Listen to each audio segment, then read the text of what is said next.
Hello everyone, it's me. I exist once again. They haven't managed to throw me out of the timeline yet. I hope everyone is doing alright.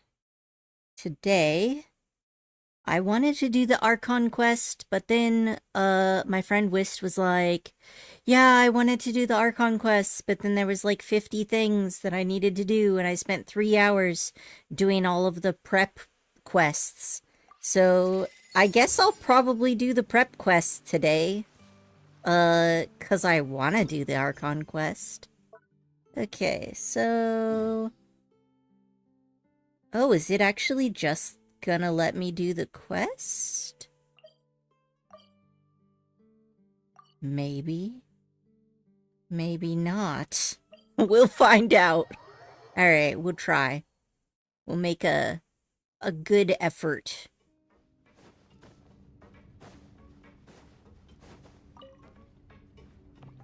Give me that sword. That's contraband. Alright. Yes. I need the elevator. Where's the elevator? Can I call the elevator? Alright, I'll just, teleport, I guess. No, not this one. This one. This one should work. Looks like it's on the same level. Oh no! Involvement in other quests. Okay. Progress cannot be made on occupied quests. Continue this quest.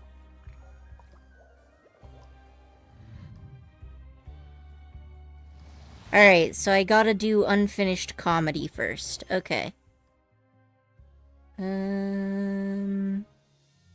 It's probably also gonna make me do the other things. So, I can't do this one.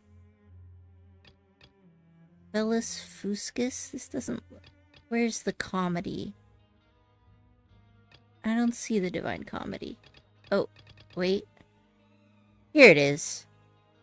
Continuing this quest. Oh gosh. Alright, here's the questception. Alright, so I won't be able to do this unfinished comedy until I do Reborn in the Land of Grievances and Remains of the Past Day. Okay, so... Remains of the Past Day. And this one can't be done. Alright, so I should be able to just do this one. Alright, we'll do this one first. Hopefully that will work out for me. We'll see. Alright. Make my grand entrance in the Palais Memoria.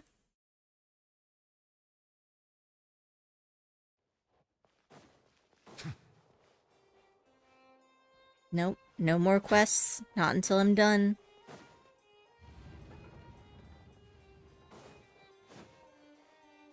Well, hello there. Wait, did I hear that right? Monsieur Neurvalette, are you sure you'd like to take over the case yourself? Why does it sound like there's an R inside all those L's? That's right. No, but why? Technically speaking, cases like this are better left to the guards. Yeah, why you gotta micromanage, Neuvillette? Neurvalette, Sabine! Hey there! What are you two talking about? Hey, MK, how you doing today? Traveler in Paimon, please help me talk our Chief Justice out of this. He wants to investigate a case on his own. Now, this is completely unprecedented. How can we have the Udex acting like a private detective? Okay. I have no idea why my facial expression is all fucked up, but that's life.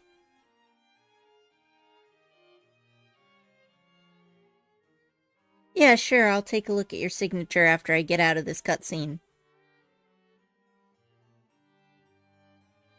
Let's see here. Acting like... Oh, yeah. Thank you for your concern, but I currently have no such plans. Too bad.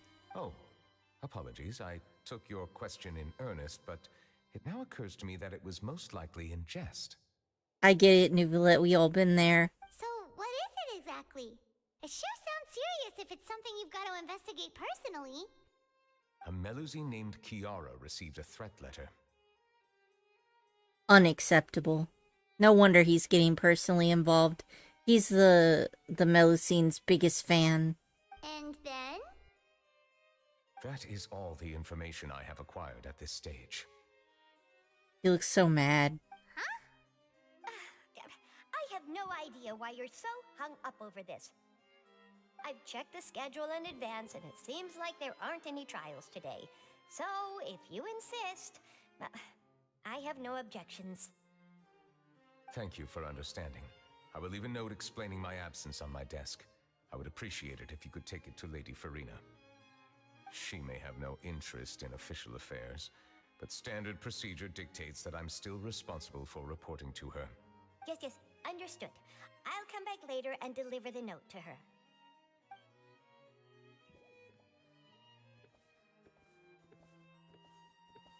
Judging from Sadine's reaction, it must be pretty rare for you to investigate stuff personally. What's so special about this case? I cannot tell you just yet, but it reminded me of certain past events. There could be complicated conflicts of interest behind all this, so I must eliminate all risks in advance. Come on, stop being so secretive. We still have no idea what's going on. Yeah, haven't we earned your trust yet? It is not my intention to keep you in the dark, but I need some time to revisit those memories and collect my thoughts. Alright, that's fair. Sometimes you gotta take time for processing. Long story short, a little more than 400 years ago, I became the Iudex of Fontaine and initiated a series of institutional reforms. There were few people I could trust, but I had two subordinates who were exceptionally trustworthy and capable. Carol, a Melusine, and Vautrin, leader of the Special Security and Surveillance Patrol. They must have been amazing people to receive such high praise from you. Indeed. Unfortunately, I wasn't able to protect them. The reforms damaged the interests of some, and the more conservative faction took advantage of Carol's identity to instigate political unrest. Ultimately, they wanted me to yield more of my power. The incident resulted in Carol taking her own life, and Vautrin being exiled. From then on, I've been especially careful when dealing with cases related to Melusines.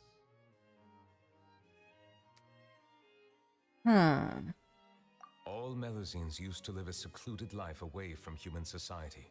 I granted their wishes when some of them, including Carol, asked me to bring them to the court of Fontaine. Many common folk believe that I share a special bond with the Melusines, and whatever they do can be traced back to me. Some of them, especially those who hold a grudge against me, exploit that belief and stir up conflict over Melusines in an attempt to lay the blame on me. I have nothing against the opinions of others, but the moment a whirlpool of conspiracy forms, it inevitably affects the innocent. Yeah, conspiracy theorists can be pretty wild. It has already happened once, and I want to make sure it does not happen again. Even so, why do you have to be the one investigating? There's the guards, the Maréchaussée Phantom, and the Special Security and Surveillance Patrol. Aren't they more than enough to figure out what's going on? Based on prior experience, there is a high chance that those who hold hostility towards me do not belong to the same department. The political system of Fontaine is relatively complex and involves the interests of multiple different factions. However, since I am technically an outsider in Fontaine, a lot of trouble could be avoided if I personally took on the case. Outsider? But aren't you the Chief Justice of Fontaine? Why would you be an outsider? Yeah, that is a bit weird, isn't it? I understand where you are coming from, but there is not necessarily a connection between my responsibilities and how I perceive myself. Well, if it's a political problem, it's more about how other people see you, isn't it? You know very well about my true identity, and have even met others of my kind in other nations. Even though I was born with a human form, there is a fundamental difference between dragons and humans. Wait, so he doesn't just shapeshift into this human form. He was born with a human form. That's weird. I wonder why that is. Maybe he's half dragon? But that doesn't make sense either. You know what? I think this might be one of the things where we just are like, yeah, we're just gonna accept it and not pry too deep into whatever weird things might be there. Taking on the role of Chief Justice does not make me a part of this community. In fact, the status I was granted has prevented me from forming deeper bonds with others. Alright, that kind of makes sense. I have lived in Fontaine for a long time, but I do not belong here. That is why I call myself an outsider. A fish out of water. Yeah, we have nothing to do with all those organizations anyway. So how about we come with you on your investigation? Yeah, we love sticking our nose into other people's business. It's kind of our thing. Let's team up and round up all the bad guys lurking in the dark. That does not sound like a bad idea. I rarely investigate cases on my own, but with professionals like you around, I'm sure it will go a lot smoother. Yes, we're professionals. Oh, Paimon's starting to get a little embarrassed. Just leave it to us. I will write my note of absence right away. Let us depart together once I'm done. Let us go. We should visit Kiara first and try to gain a better understanding of the situation.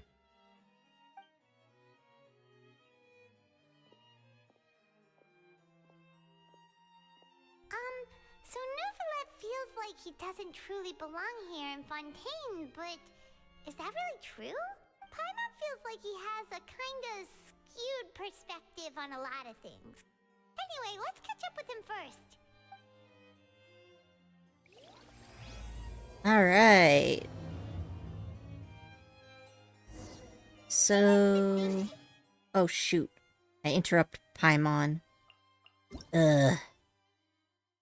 I'm probably never gonna get that voice line now. That's life. Alright, let's see. We got...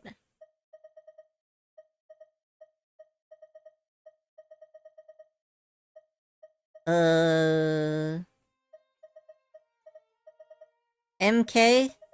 I would not mind, looking at your stuff, but I do not know where you are.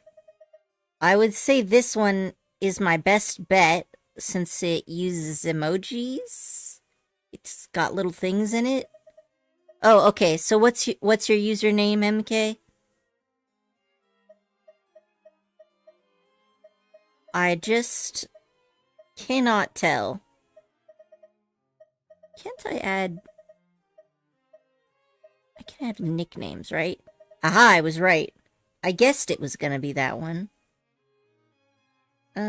Okay. Friend details. Check information, right?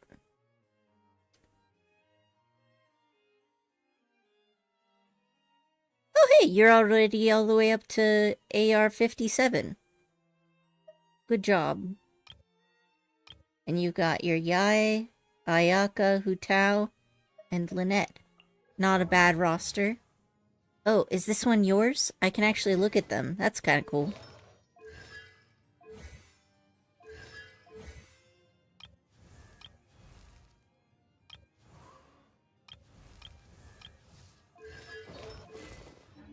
Yeah. I like the shooting star thing, too.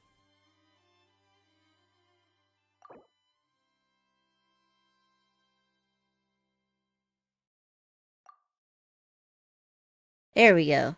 Now I won't get confused even if you change it again in the future. All good.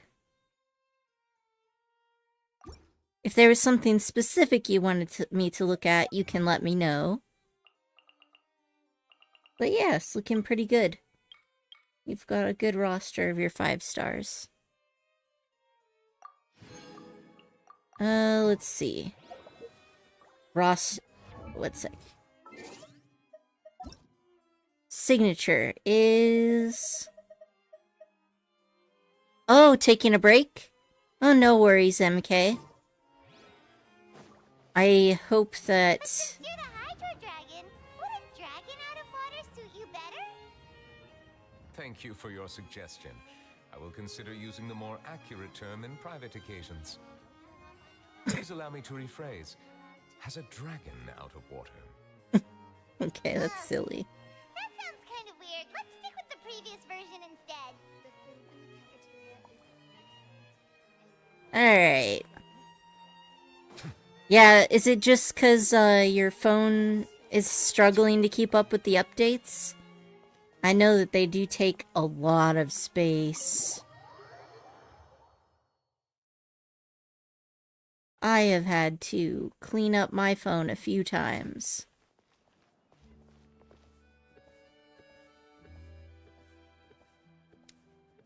Ah.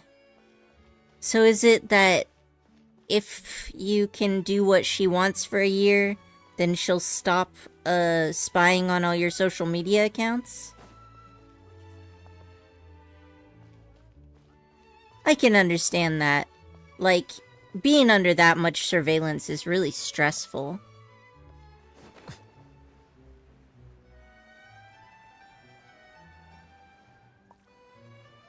Let's see, am I going the right way here? Well, I hope, I wish you luck in your endeavor. May you be free soon. And I'm sure when you come back, you'll have lots of goodies, because I saw that with this update, they just added it so that people who come back after a break get a bunch of really good rewards for their login. It's like a maze. It's not really, since the paths aren't connected.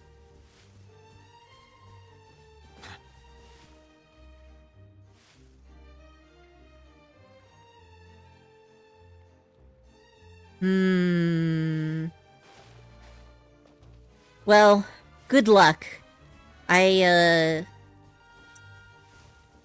am always wary about those kinds of things where it's like, you have to do the things I want you to do for an undetermined amount of time.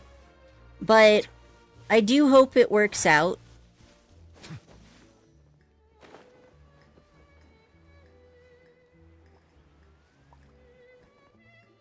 And it'll definitely be worth it if you can get your privacy.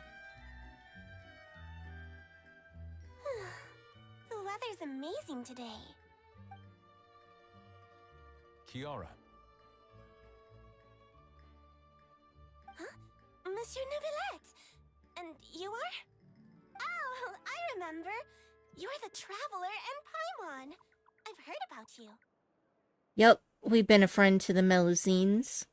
Aw, she's adorable! Hey there, it's nice to meet you. Thanks for the compliment. Is there anything I can do for you? I heard from Sidine that you received a threatening letter. A threatening letter? Oh, right! I remember now. Must have been not that threatening if they forgot about it. The letter fell through the crack in my door as I was heading out this morning. It said something about catching me, so I thought someone wanted to play hide and seek. But Sidine told me it was a threatening letter, and that I could be in danger. But that's not gonna happen with everyone looking after me, right? Have you run into any suspicious-looking people recently? Suspicious-looking people? What counts as suspicious? Someone who follows you from behind? Always trying to strike up a conversation? Did you think of something? Nope. I don't remember meeting anyone like that. Do you still have the letter with you? I want you to show me what it says. Oh, let's see. Found it. Alright. Now then, get lost. If you don't leave the Maréchaussée Phantom, I will come and catch you in person. Don't say I didn't warn you. Maréchaussée Phantom. A simple threat. Neither the handwriting nor the content itself reveals anything about the writer's intentions. I mean, Traveler, that's kind of obvious. People who send threatening letters are usually trying to hide their identity. That's why there's that stereotype of, like, cutting up newspaper clippings and then using those words, right? We can't rule out that possibility. Since you can't think of anyone suspicious, I will be heading back to the Palais Memoria to review some official documents. Kiara, you should come with us. It's safer if you stay close by. Sure! Wait, no. I still have a case to work on. I promised Alof that I'd check on her place later. But you are being watched right now. Going off on your own could be dangerous. And that's where we come in to help. We'll stay with Kiara and make sure she's safe. Yeah. With us around, anyone scheming to hurt Kiara can forget about it. Thank you, Traveler. Big Sis Paimon. Big Sis Paimon, you need to give her a big head. She's gonna get so annoying. Don't worry, your big sis Paimon is super strong. Oh, nope. Never mind, she takes up the mantle of responsibility. All right, let us go our separate ways for now. Please take care of Kiara. When I come back, I'm gonna be so far behind I didn't even finish the second part of the Archon quest. Oh, don't worry. You can always keep up with things by watching the YouTube of other people doing the Archon quest. And then you can skip through everything and rush through it really fast once you have to do it yourself. We'll take her to a lost place right away. See you around. That's one way to do it anyway. Kiara, how old are you? Let me think. 1, 2, 10? I can't remember. But I remember coming to the Court of Fontaine with Carol and Neuvillette. That must have been a long time ago. Carol? Did Neuvillette mention her just now? That was more than 400 years ago. Why would Paimon be a big sister to you? We don't know how My old you memory are. isn't that good. But Carol told me I could address others based on how I feel about them. Paimon feels a lot more grown up than me, so you're a big sis. Huh. Paimon sees. Hey, Traveler, did you hear that? Yeah, there was somebody watching on us earlier. Oh yeah, I should have probably checked that spot. Whatever. Strange. Paimon felt like someone was following us. Olaf! Kiara, you're here. Huh? Wait, aren't these two? You recognize us? They're the Traveler and Big Sis Paimon. I thought so. What brings you here? Did you run into any trouble? It's not really trouble anymore with us around. May I begin inspecting the store as planned? Of course. Go ahead.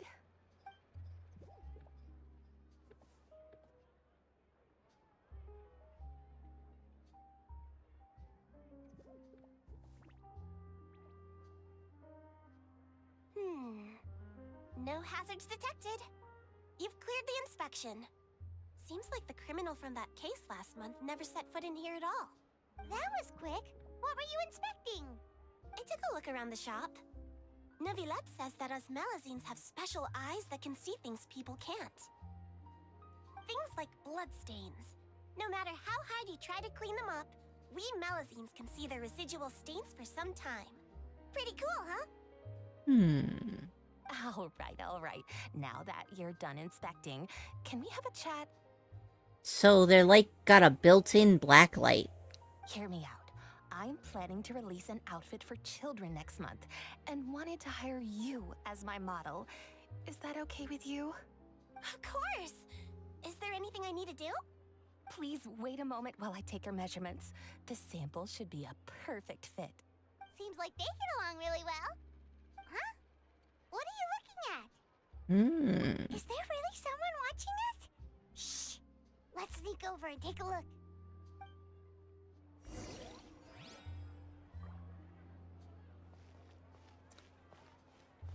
Uh-huh.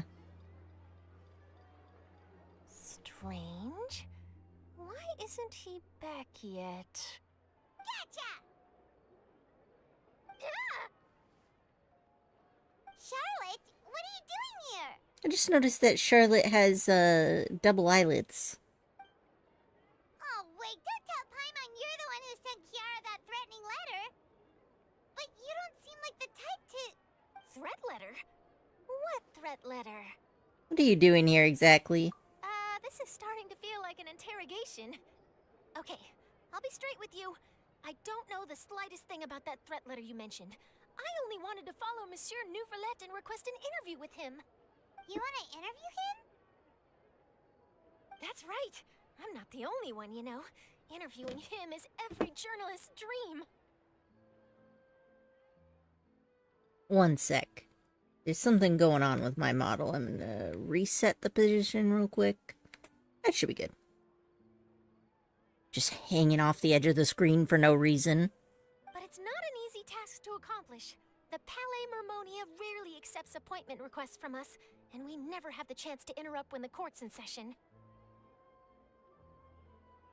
So imagine how surprised I was seeing him out on the streets today. It seemed like you were investigating something too. The perfect opportunity to whip up an exclusive, don't you think? Of course, I'll make sure to turn in my manuscript to him for review. I have my principles, and I'd never publish an article without the consent of all parties involved. Yeah. Yeah, we're doing a secret investigation that can't be made public knowledge. I see. Well, if you say so, I guess I'll put this matter aside for now. In exchange, could you tell me what the threat letter is about? I swear I won't tell. All right, then. Off the record is the key words we want here. What? Someone's targeting a cute little Melazine? I know. The audacity. Shh, not so loud. It just so happens that I did an interview with Kiara. Last month, in fact. It was well received by our readers, so I was planning to continue the series. And now someone's coming after her. That might be what caught their attention, actually. I'll ask my colleagues about it. Who knows? We might find something. And don't worry, I know what I'm doing. This secret's safe with me. But I gotta warn you, even if I keep my lips sealed, others will know eventually. Why? People care a great deal about Monsieur Nouvelet's each and every move. Some may have already realized that something was up. Besides, the case involves Melazines, so... Anyway, I'll get going now. Watch yourselves, alright? What, do people here treat Melazines like a panda, like a national treasure? Well, that was a nice chat. Let's head back and check on Kiara.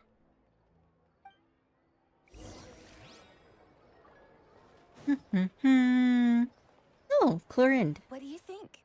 The design looks pretty good, huh? I think it's great! Huh. It's very pretty indeed. Clorind, what are you doing here? It seems that you just showed up out of nowhere. As I passed by the Palais Mermonia, I heard that Nouvelet was investigating a case with you. Technically speaking, he and I are under an employer-employee relationship. It didn't feel right to have my employer personally take on such trivial cases. You notice that, like, her shirt is not tailored properly and looks like the buttons would pop off at any moment. There's even a gap right underneath that neck thing. I happen to have some time at the moment and came to take a look. I sometimes have my clothes custom made at this boutique, in any case, so we always have a lot to talk about.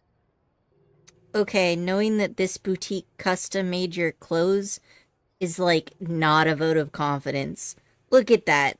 Clearly, like, they did not make the shirt to your size if it looks like your buttons are gonna pop off. Ah, Nouvelet sure is lucky to have someone like you. Leave this to me. You should go meet up with Nouvelet. Okay then, we'll leave Kiara in your hands. Come on, let's go find Nouvelet. Do we even know where he was going?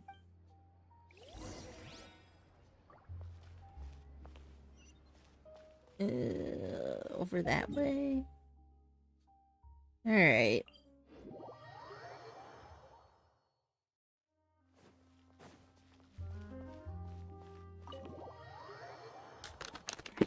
Pumpkin seeds. Alright.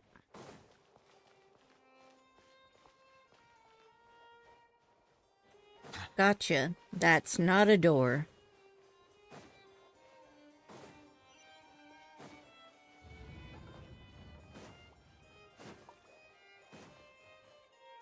Sup, brah? Oh, you're back.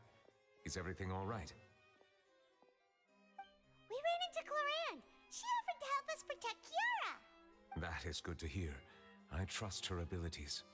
It looks like Kiara is in good hands. We thought so too. Well, did you find any leads? I've been looking over the case records, specifically inspection reports submitted by Kiara and major cases I have judged over the past decade. I have come up with two plans. On one hand, I could start with Kiara and track down the group behind all this step by step. On the other, I could also analyze the conflicting interests of these major cases and confirm my suspicions if there is indeed a mysterious group that bears a grudge against me.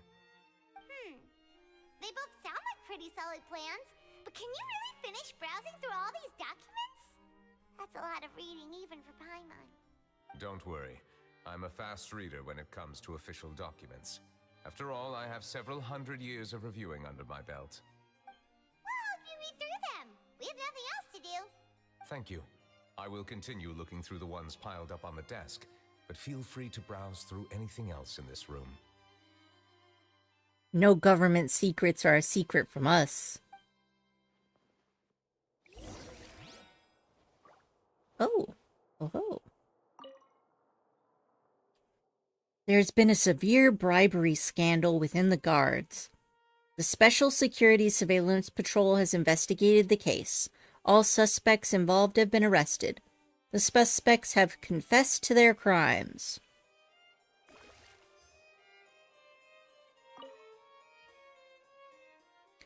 Callus, boss of Spina de Rusula, was defeated in the duel and died of serious injuries. The defense of his honor has now come to a close. The defendant did not raise any objections throughout the trial. Iudex Neuvillette reserved judgment in this case. Its details are still under investigation. The defendant, Risley, has confessed to his crimes and was declared guilty by Iudex Neuvillette. Risley will be exiled to the forest of Meripede, the fortress of Meripide, where he will be serving his sentence. During the trial, Neuvillette remained silent for a long time. The Representative Council has filed a request to collaborate with the Marichas Phantom on certain public events. Based on research, they believe that Melusines can enhance the popularity of these events. Definitely mascot characters. The Marichas Phantom has yet to respond. However, it has not prohibited the Melusines from participating in such activities. So he said not to bother with the stuff on the desk, and yet we're looking at the stuff on the desk. There's nothing else we can engage with in this room, right? None of the stuff? Alright, whatever. The smuggling case was solved by the joint forces of the guards and the Marichas Phantom. The principal offenders have received judgment based on the severity of their crimes. Please refer to the appendix for a list of names.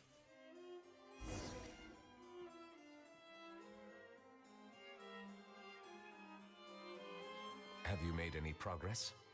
We skimmed through some of them, but there wasn't anything useful. Oh, there's so many documents lying around.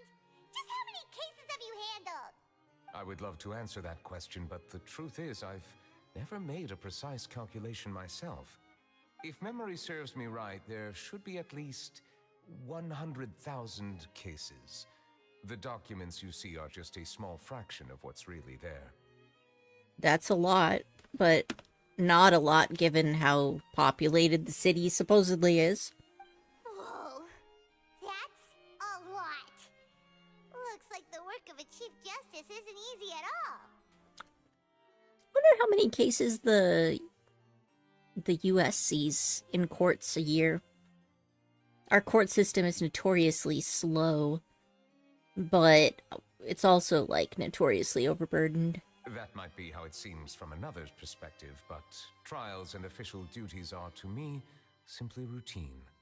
There are many documents here, take a break if you are tired. You read Paimon's mind. All right, let us take a break then.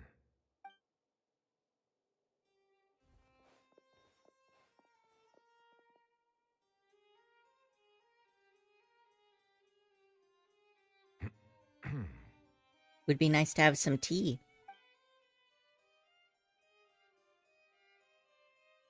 Go for a walk, maybe? Or just sit here and awkwardly stare at the floor. That's also fine, I guess? Even though resting is a part of taking a break, shouldn't we at least talk about something? All this silence is making Paimon feel really awkward. Please pardon my lack of consideration. People rarely come to the Palais Mermonia for matters outside of work. To be quite honest, I am not sure what we should do. The shadows on his eyes look really weird in this scene.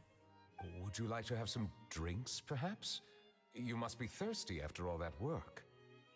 See, the tea. The tea is important. Ooh, drinks! Thank you! Paimon wonders what Novelette likes to drink. Oh, maybe he's a fan of really fancy wines. Water. Straight water. He seems like the type of person who'd own an entire winery. You know, like D-Luke. I could see him owning a bottled water company.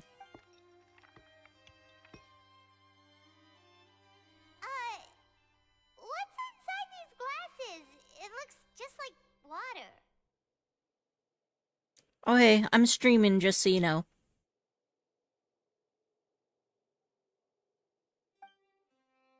An astute observation. It is indeed water. So it's just plain old water? What did you think it was? Since you're the Chief Justice and all, Paimon thought you'd prefer something more sophisticated. Water can be sophisticated, Paimon. You're gonna get on Nuvelette's bad side. This water is indeed very special. It would not be an overstatement to call it sophisticated. I believe you've already tried Fonta. In fact, there are many other drink factories in Fontaine, including those that specialize in packaging pure drinking water. Said water is sourced from all across Tevat, including Mondstadt's Cider Lake, Liyue's Chintsa Village, and Inazuma's Konda Village. Konda Village. Here is one of their latest products, water from Sumeru's Apam Woods. I probably could taste the difference, actually. I'm autistic. Water has a taste to me. Usually a bad taste, but occasionally it's alright. If I were to comment on their mouthfeel, the waters of Cider Lake warm the heart. The waters of Chintsa Village have a poignant touch, while one might call the waters of Konda Village placid. I feel like he must, due to his connection with water, he's probably getting additional, like, psychic energies from it that we can't get. Distinct differences exist between the waters of each area. You will appreciate their intricacies once you taste them carefully. For me, it's just the minerals. You know, like hard water, soft water, various things like that. Really? Let Paimon try!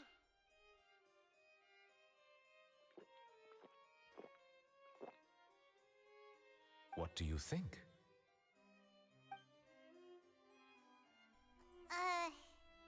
Nope. Paimon couldn't taste any difference at all. Isn't this just normal water? The worst I've had is water that smells like wet dog. Ugh. Where I grew up, we were right next to a watershed, and everybody always bragged about how we had the best water, but the water there smelled like wet dog. Although, to be fair, we didn't have a water filter, so that might have been it. How regrettable. It seems like you still have a long way to go in refining your tastes. Hey, this doesn't have to do with refining our taste. Paimon's pretty sure most ordinary people can't tell the difference. How did you do it anyway? Oh, could it be because you're the Hydro Dragon? Could be the case. that up, right? Since no one else is around? Oh, Paimon's been wanting to ask this for ages.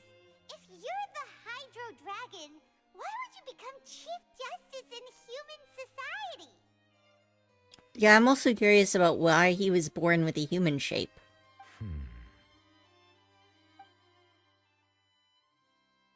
Do dragons even get born? Paimon was just curious. You don't have to answer. Are they created? Are they like condensates of elemental energy? Like, how does this work? There's nothing to hide. I was simply organizing my thoughts. I accepted this position because I wanted to seek out answers to questions that have perplexed me. Questions? Are there really things you can't figure out? Many, in fact. But the one question that puzzles me the most concerns my own existence. In essence, I neither know why I was born in this form, nor do I understand where my long life should take me. I lost many memories from the moment I was born. The primordial sea, for example. I can only vaguely recall its connection to me, but I am unaware of what that connection is exactly. Huh. Perhaps the elemental dragons of other nations may have some form of an answer. However, they are scattered across all of Teyvat. Abruptly visiting could very well pose an unpredictable risk. Well, at the very least, we got connections with the one in Mondstadt. It's not cursed anymore. We saved it, so probably could get that one to talk. True. Some of them have very unique personalities, too. I have been holding on to these unanswered questions for a long time. But there is one thing I've discovered along the way. My emotions easily resonate with those of others. Even I don't have the slightest idea what they mean. I knew it. He gets psychic residue from the water.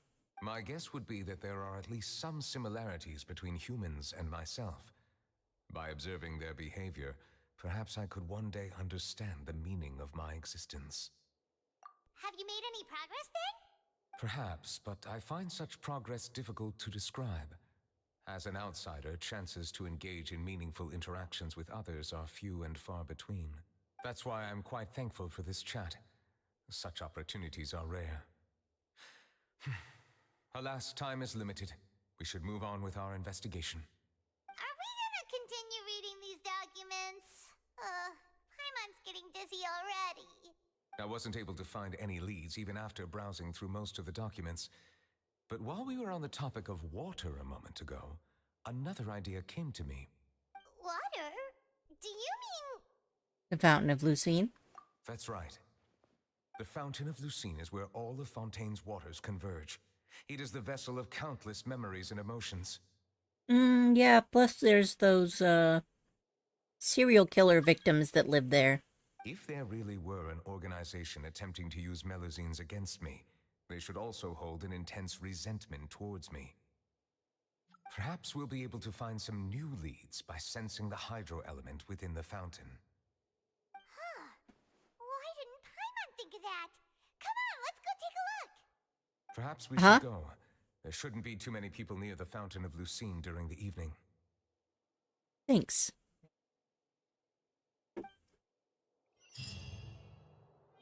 Okay. I already read all of these.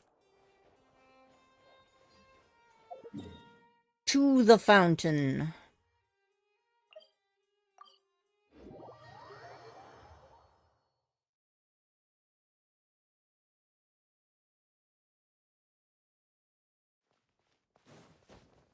Monsieur Neuvillette?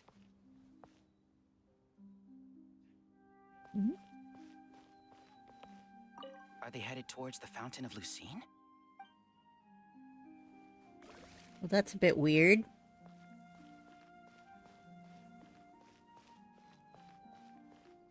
I probably shouldn't disturb them. I wonder what's going on. Wasn't joking about people watching his moves very closely. This is like Pigeon Central also. Looks like we got lucky today. There's hardly anyone around. What should we do next? Oh man, speaking of pigeons and surveillance and conspiracy theories, That reminds me of that one conspiracy theory someone had where they're like, pigeons are not real. All pigeons are government robots. It's so funny. Traveler, can you still hear the voices from the fountain? Should I drink more primordial seawater? Perhaps leave the investigation to me. I need you to take a few steps back and keep a safe distance.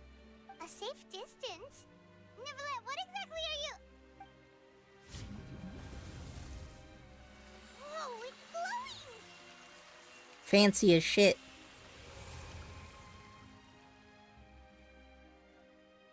This isn't an investigation. Nouvellette just wanted to take us out on a date. See the pretty lights. Oh, or make us pass out. That's, not as romantic.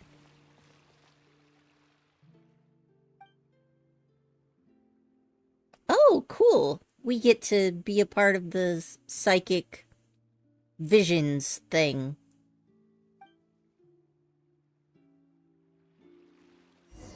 This looks pretty cool. I think when we were in Kazuha's memories, it also got kind of grayscale at times.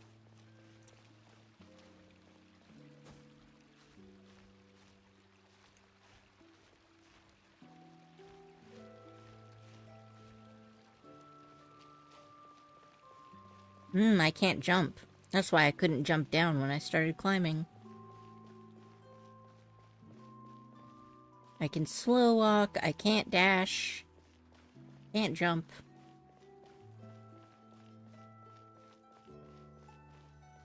Oh, it's Carol. Thank you for bringing us here, Monsieur Neuvillette. The Court of Fontaine is truly incredible. There's so many things I've never seen or heard before. I understand your excitement, but there's no need to thank me. She's got like the exact haircut as that journalist. Although I have responded to your wishes, it was not without personal interest. Melusine's special sight make them especially suited for joining the Maréchaussée Phantom. I'm certain you'll become an indispensable part of Fontaine's detective force. Maréchaussée. Like sachet, but sachet. Okay. I know, but I'm really glad to be of help. Not only can I repay you for your kindness, but also, it feels like my life has become a lot more meaningful. But a meaningful life also comes with its risks.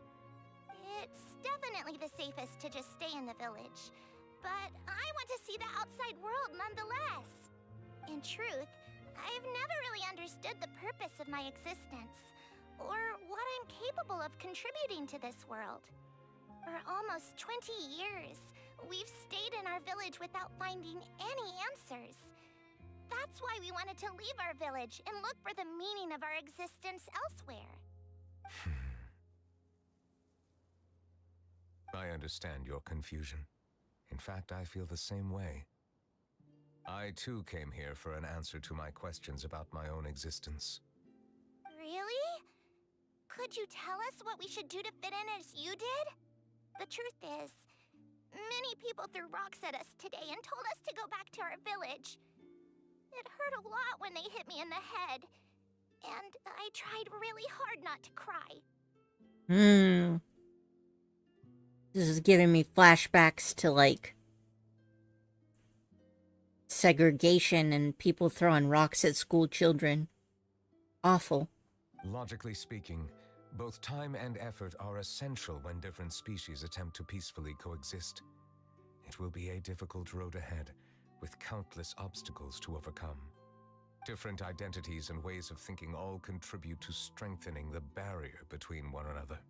Removing it will be no easy feat. There aren't many suggestions I can share, because just like you, I haven't fully integrated into this society. Despite my social status, I am still an outsider. Oh, I see. Let's all do our best then. I'm confident that we'll find the meaning of our existence one day. I believe in you, but you shouldn't lose sight of the difficulties ahead. If you run into any trouble, I suggest that you inform Vautrin. the captain of the Special Security and Surveillance Patrol. Huh? Is he the person I met in the Palais Marmonia earlier? Yes? Do you have any concerns? That stone-faced human. He didn't even bother to look at me when I tried talking to him. It felt like he wasn't interested in anything but work. She doesn't seem to have wings, but the other Melusine had wings. I'm very curious about their biology. He is an earnest Thanks. man.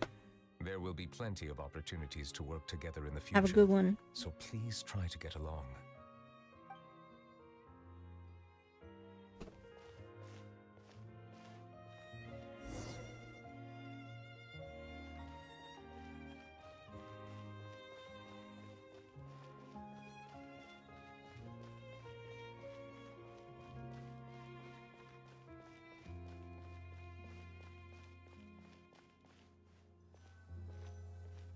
Hello. Can I help with anything? Thanks, but no need. Oh.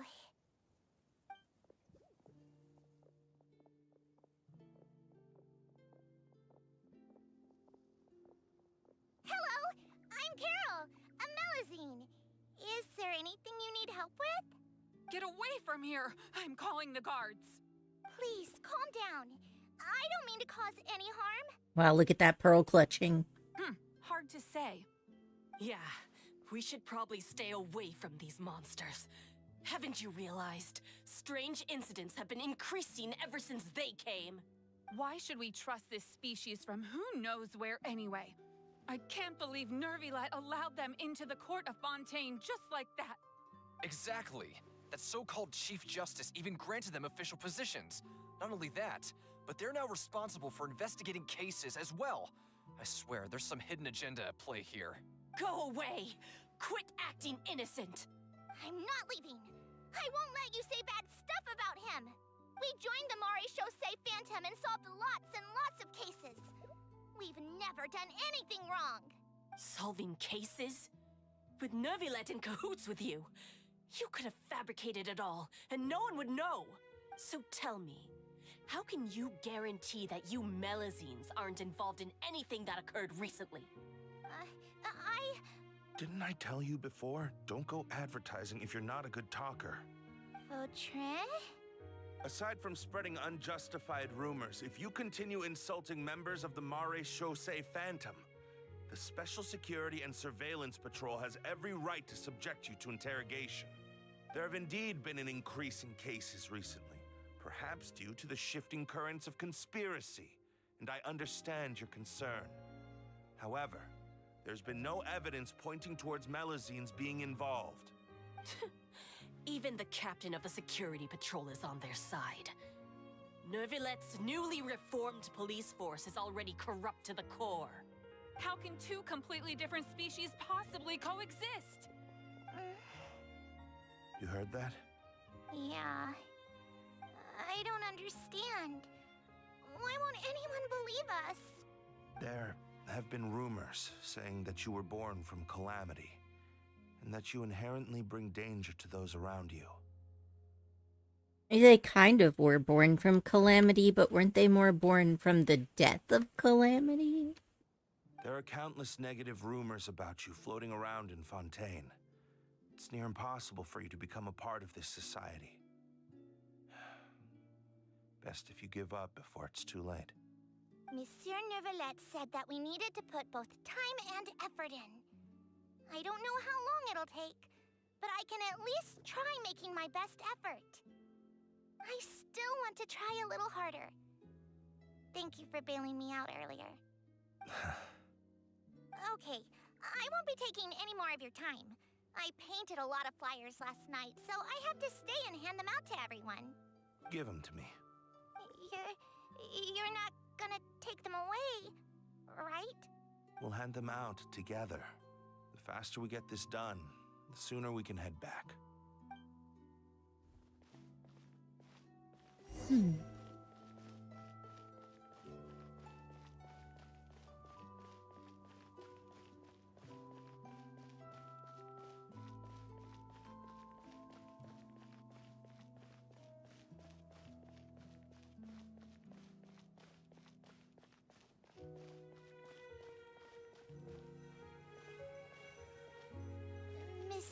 Neuvillette. What's this? Medals of Peace, awarded to you and Vautrin. Thank you for your continued dedication in the past 5 years. You've taken one small step forward in helping Melusines gain the trust of humans. I think I'll pass. Hey, don't say that. We wouldn't have made it this far without you. It won't be long before Melusines begin living peacefully with the humans. Just the thought of it makes me happy. Don't keep your hopes up. We've barely scratched the surface. There's still a long way to go before that dream of yours comes true. Probably wouldn't get to see the end of it in a human lifetime. The Melusines can be more optimistic because they're going to be alive forever. Although they might not know that at this point if they've only been around for 25 years. You blockhead! Don't ruin the mood! Vautrin brings up a good point. The trust humans have placed in you is still very fragile. Any small incident could undermine the hard work you've put in. Please be on your guard for the next few days. Yes, sir. Okay, got it.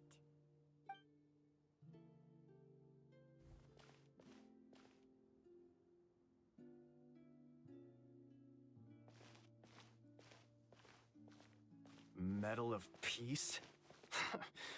Peace isn't going to give us back what's rightfully ours. Rightfully yours? Are you sure we should do this? We're no match for Neuvillette, even with all our powers combined. What if... Nah, not gonna happen. As long as he remains in his position, there's no chance he'd take us out personally. There are rules even he must comply with in the political sphere. Unless he wants to become an enemy of Fontaine. So quit worrying and just go ahead with it. I've already planned out the murder.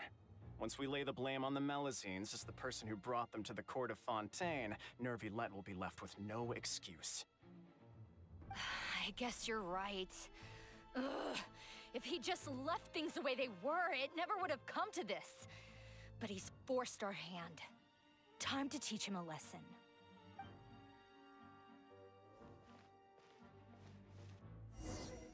I don't know why they're so confident he can't touch them, given that Turn the murderer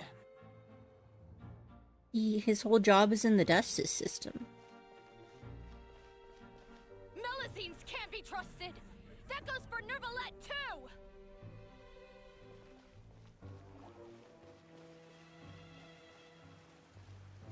Peaceful coexistence? What a joke. Get out of the court of Fontaine and don't ever come back!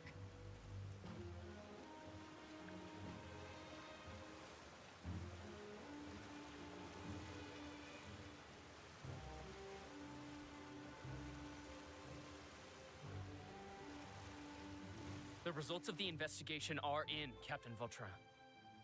Go on. There is no direct evidence, but reasonable inference indicates that the ones controlling the situation are supporters of the old regime, whose interests have been undermined by the reform. They tricked Miss Carroll into going to the crime scene and pressed charges against her. After that, they incited panic among the people in order to make Monsieur Neuvillette confess to his mistakes and yield up power. The guards were stopped by the enraged mob and couldn't intervene in time. Miss Carroll chose to sacrifice herself to pacify the situation. And she called me a blockhead. A little investigation would have cleared things up. Why didn't she wait until we'd established the truth?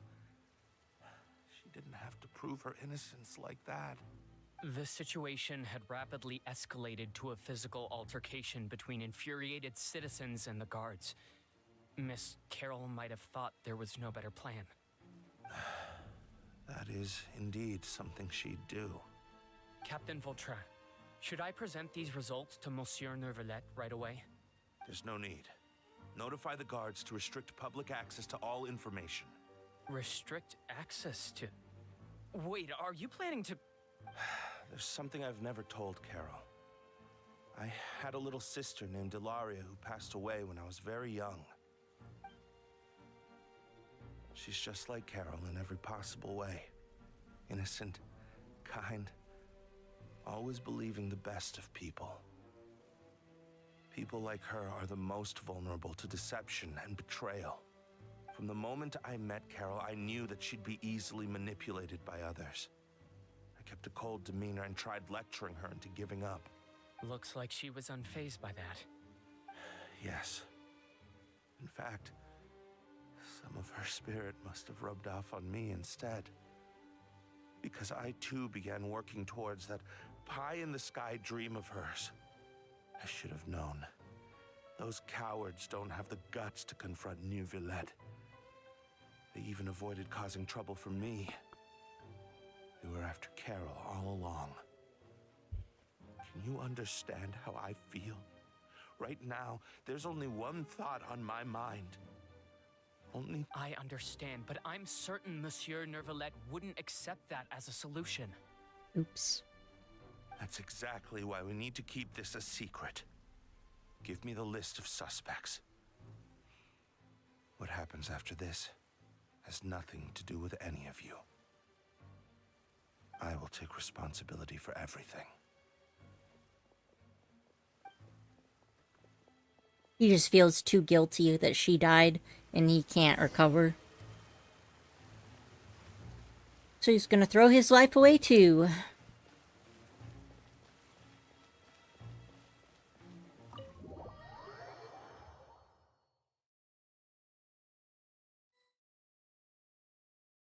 Did you know? They're hearing a major case today, and the criminal is Captain Vautrin of the Special Security and Surveillance Patrol. Apparently, he resorted to personal measures to seek revenge for Carol and settled the score with the group that framed his friend. Hey, why aren't you saying anything? I'm thinking... we should try our best to bail him out when the trial commences. Bail him out? Why? Shh, keep it down! Haven't you realized? Both Vautrin and Carol are Nervilette's most trusted subordinates. After everything that happened to Carol, Nervilette's guaranteed to do everything he can to keep Vautrin around. Besides, now that the old regime has been uprooted, Nervilette's status is secure as can be. As long as we redirect public opinion, Nervilette will be able to give Vautrin a reprieve. The benefits are endless. Yeah, but Neuvillette wouldn't do that. Vautrin sought vengeance for his friend for a valid cause. This represents the justice he upholds. Please, think about it. If the same thing had happened to you, wouldn't you feel the same way he did? Yeah, that's right! This whole thing started because of those despicable cowards who levied false accusations against Carol. How could Vautrin be declared guilty for seeking revenge? Monsieur Neuvillette. Mr. Vautrin is innocent! He's innocent! I wonder if that machine is also swayed by public opinion. Order! I acknowledge your arguments. Vautrin, your revenge could be seen as a form of justice. I understand your decision, which is why I cannot help but feel regret and even grief about the judgment I must now impose. Personal justice does not equate to justice as defined by the law. To execute your plan for revenge, you abused your authority and conducted informal executions. Your actions have thus violated the law. Therefore, you will be declared guilty. What? That can't be! Monsieur Nervilette, please give this a little more thought. He has done so much for Fontaine. Vautrin, my friend, is there anything else you want to say? Well, he sounds like he's gonna cry. Neuvillette, what have I done to deserve this? I've closely followed every one of your orders. Can't you see? Everyone in this room believes that I'm innocent. Why can't you just let me off? Is this what justice means to you? Answer me, Neuvillette! Order. Since there have been no further objections, the Oratrice will now deliver the final verdict regarding the charges against Mr. Vautrin. According to the judgment of the Oratrice Mécanique d'Analyse Cardinal, Mr. Vautrin will be declared guilty.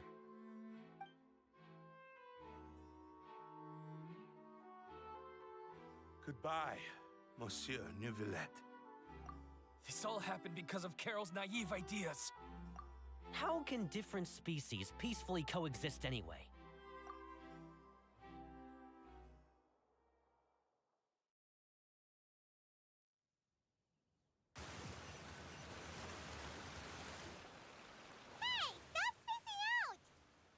I understand how everybody's upset, but it's also true that the law, like,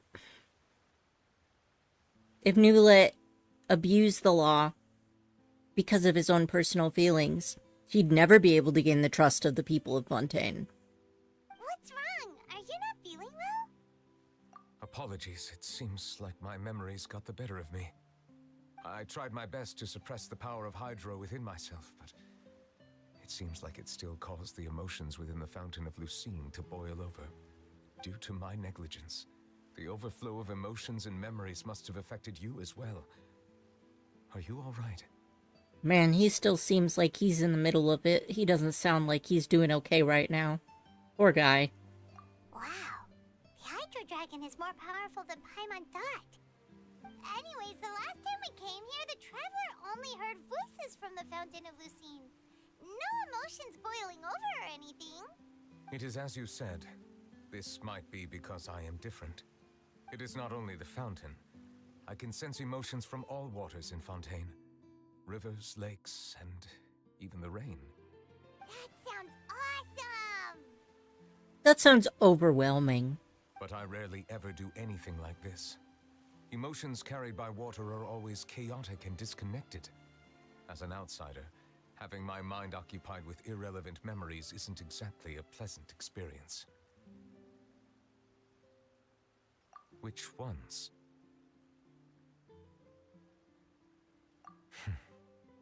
It's fine.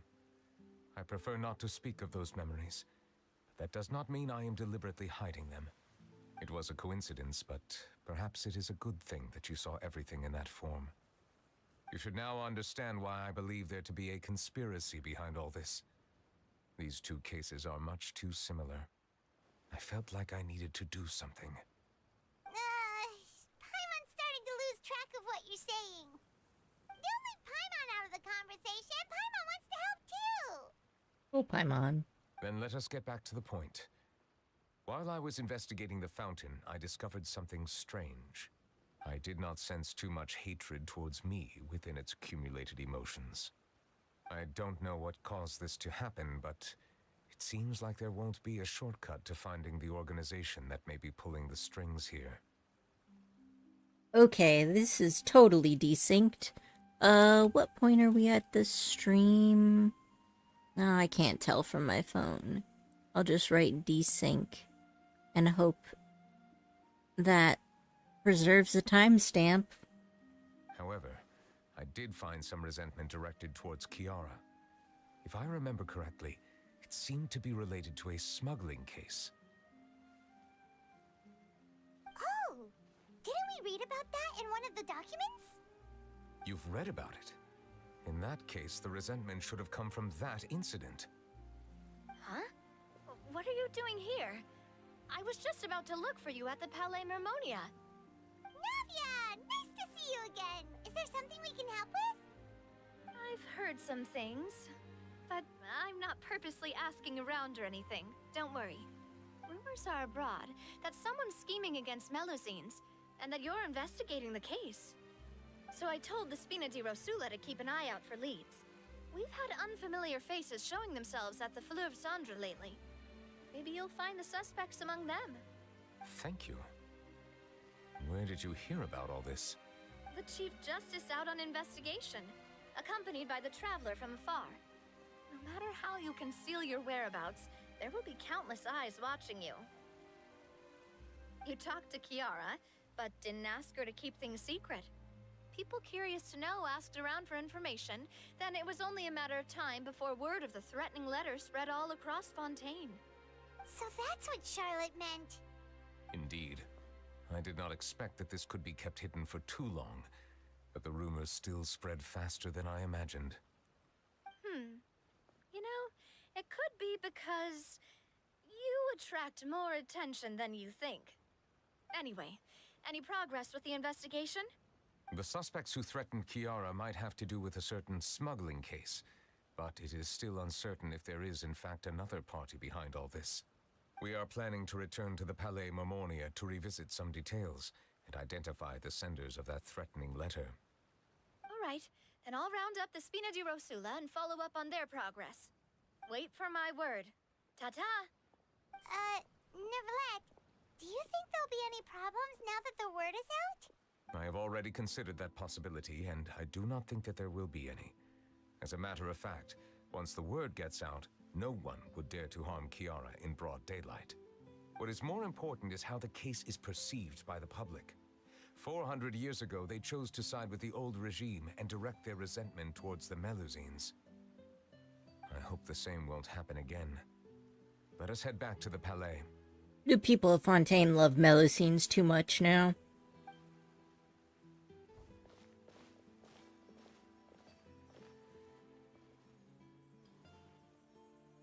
Strange.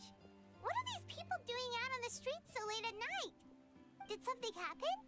Let's take a look around. They're rubberneckers. They want to know what Nuvilette's doing here. Have you heard? Someone's plotting against a Melusine. This is 100% the truth. Even the Chief Justice is investigating in person. What? That's it. Who's been threatening Melusines? Show yourself!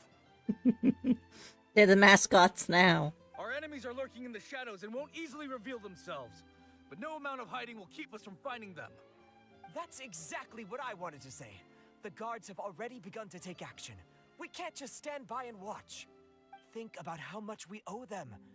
Now that they're in danger, how can we just sit back and do nothing? Everyone, please stay alert to your surroundings from now on. If you see any suspicious persons, report them to the guards immediately.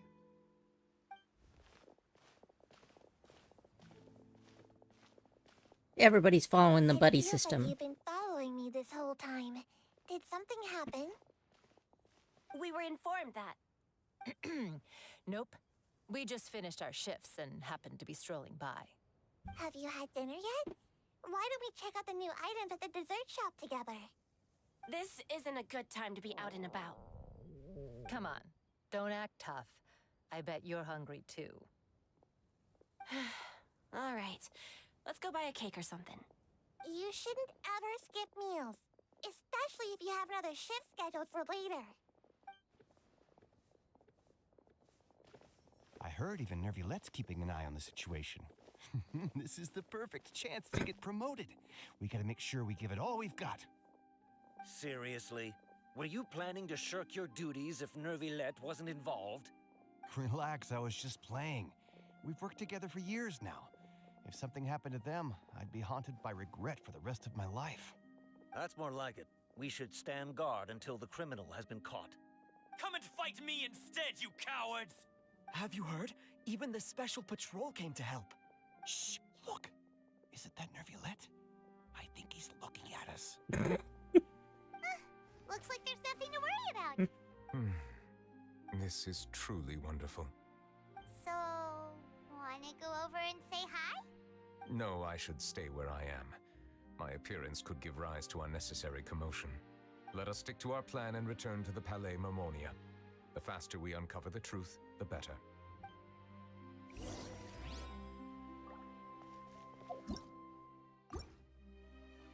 Okay. Palais Memoria.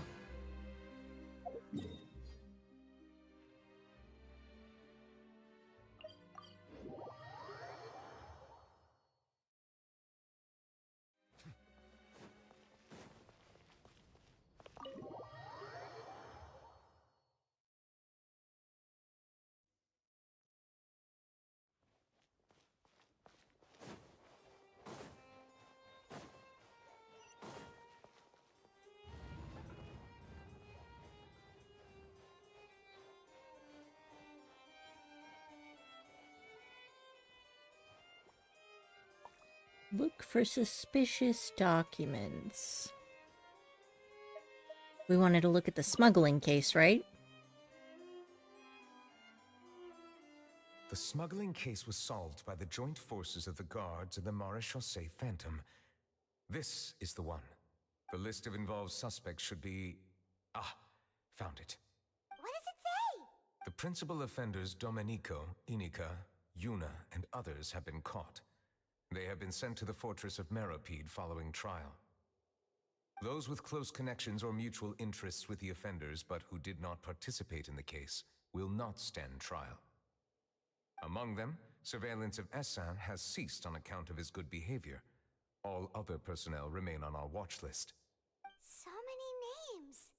Is the one who sent that threatening letter to Kiara on the list? Maybe. Essam seems, suspicious. Yes, there is something suspicious about Essan, to be precise. Knew it. It seems like he's closely related to the core members of the smuggling case, and he moves around without much restriction. Monsieur Neverlet, someone claiming to be from the Spina de Rasula just checked in with us. He said, and I quote, "We have located the suspect. They're chatting at the cafe." See, this one's got wings, but the wings have a different color than the rest of the body. Curiouser and curiouser. Huh? How did Navia find them so quickly? We've only just figured out the suspect's name. I too am perplexed. The cafe isn't too far from here. We should head over and take a look. Oh, now I have to go complete the magician's secret. Okay. I knew this was gonna go terrible. I'm glad that they made it so that we don't automatically start quests anymore, but... story quest. Should be this one, yeah?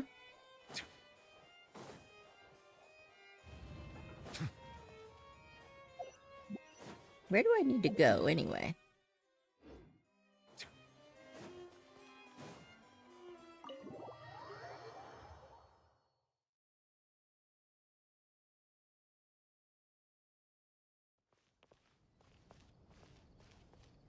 This way?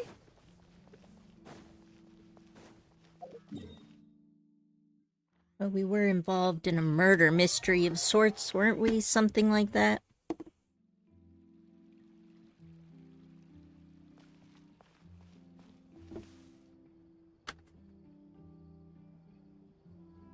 Over here.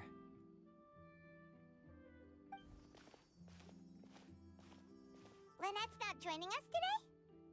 I've had her follow Gemma and see if we can make any inroads with her. They should be at a cafe right now. Still, I don't think that Gemma's likely to open up to us. So, we need a contingency plan. Today, we'll be looking into a guy named Lorenzo, Caesar's former pupil and assistant. When Caesar passed away, all the stolen goods discovered in his home were confiscated and returned to their rightful owners. But Lorenzo was the only one privy to all his magic secrets, and he inherited his craft. Before long, Lorenzo was the next big magician in town, his fame surpassing even that of his master, and it made him very wealthy. He's since left the magic scene, though, and these days, he's a wealthy businessman with his fingers in a lot of different pies. Suspicious. I had to pull a lot of strings, but I managed to get him to agree to a couple of drinks with me. Be warned, though, I hear he's got a hair-triggered temper. We'd best be careful.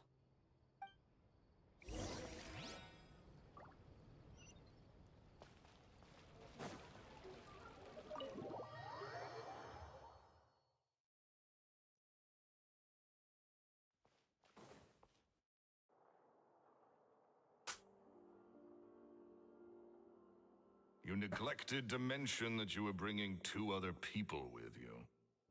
My apologies. These 2 are my assistants. When they heard that I was meeting with the former magic maestro himself, they begged and pleaded with me to bring them along. And if it's no trouble, a couple of autographs would really make their day. Oh, forget the pleasantries, just sit.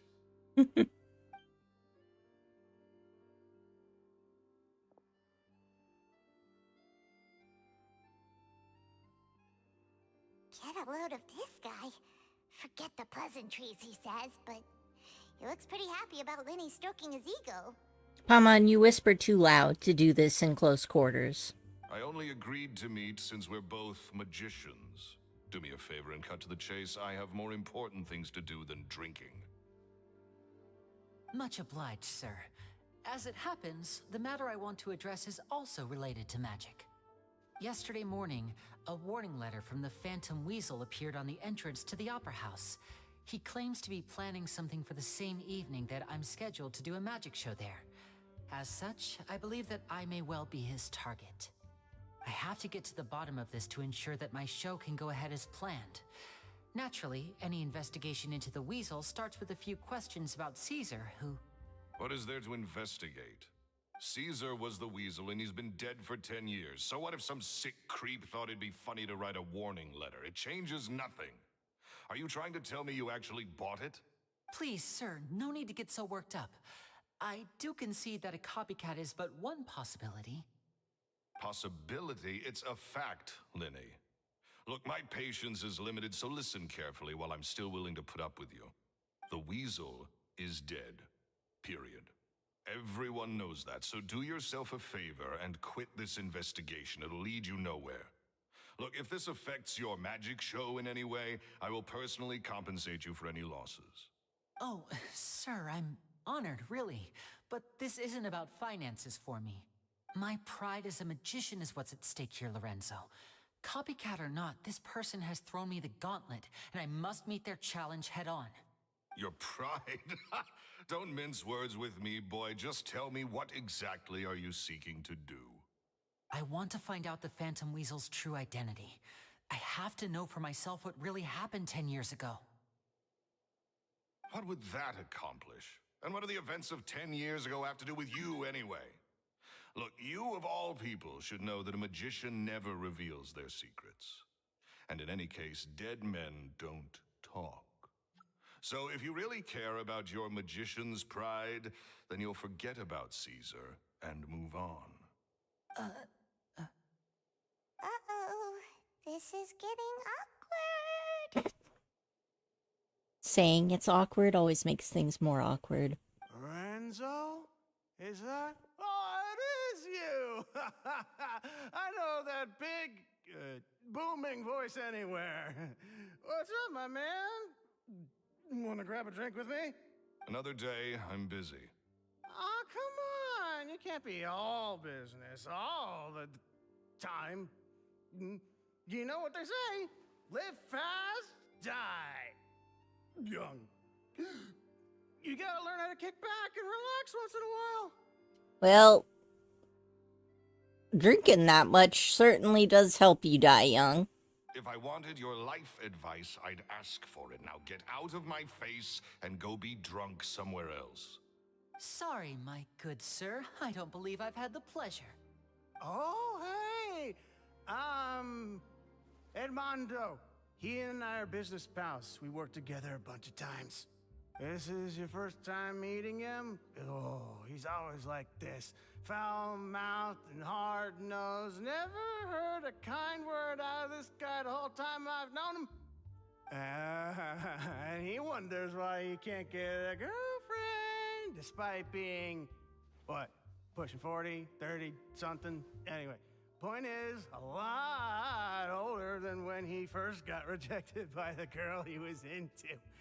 And he's still into, from what I hear. Alright. He was definitely into his, master's girlfriend. Shut up and get out of my face. Another word out of you and you can forget about doing business with me ever again. Do I make myself clear? Sorry, I may have had a little too much to drink. All right, I'm gonna leave. Don't work too hard.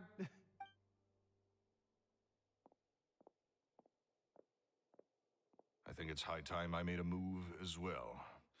If you really want to investigate this, Linny, be my guest.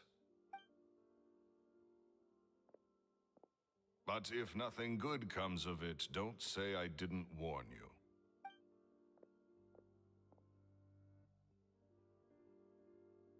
Well, that fell to pieces in a rather spectacular fashion. Any thoughts?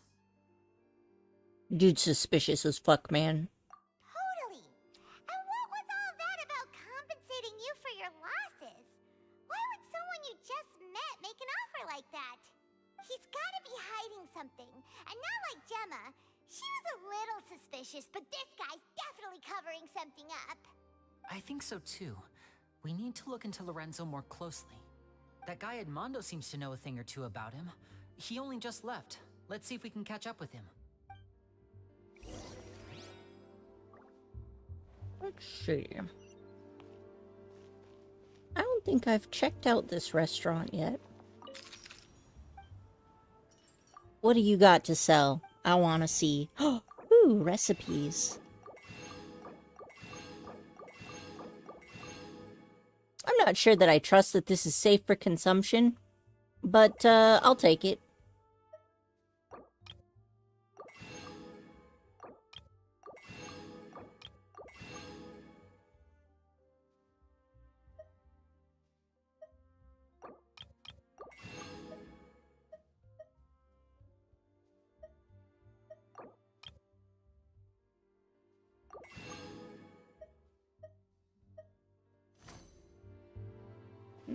Okay.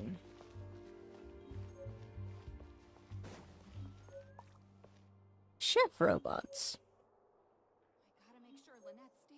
Those spoons are doing absolutely nothing. But not my money being wasted, so whatevs.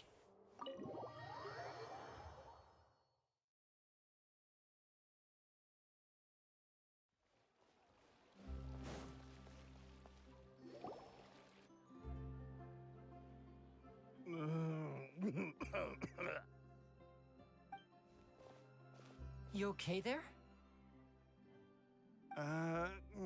Who are you? Oh, it's you guys. Don't worry about me. I must have had one too many. I just need to ride it out. I say way too much back there, didn't I? Yeah, I nearly talked myself into complete financial ruin. Note to self, no more drunken chats when Lorenzo's around. So, he was serious about threatening to cut you off? Ugh, Paimon knew he was a bad egg. Hey, keep your voice down. Don't go prying into Lorenzo's personal affairs. Bad things happen to people who ask too many questions or make an enemy out of him. Uh-huh. That's not suspicious at all. What kind of bad things? Don't even ask. I'm sorry. I'm gonna have to cut this conversation short. I'm not crossing that line again. And take it from me, trouble with Lorenzo is one thing you don't need in your life. You saw him flare up back there. I don't know what you said to him, but clearly it touched a nerve. That's not a good sign. You're too young for this. Don't get in over your head. I'm leaving.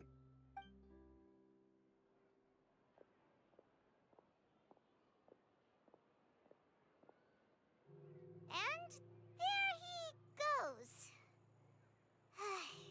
What do we do now, Lenny? Shh. I think we're being watched. Someone was listening in to our whole conversation. This is just like the Church of Scientology.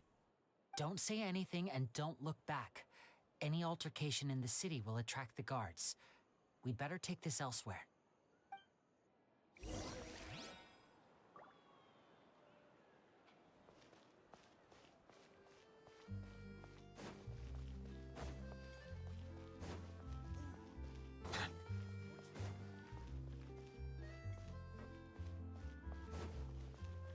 Yeah, I went to LA once, and there was a sign advertising Scientology, and then somebody was like, shh, don't say anything. They pay someone to sit here under the signs and listen to what people say.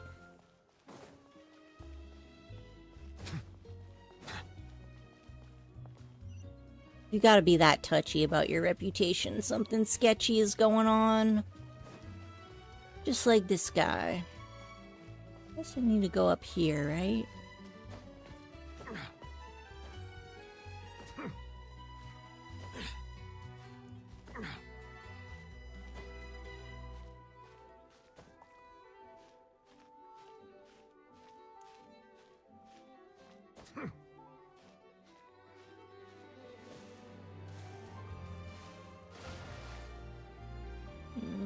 Up over there, huh?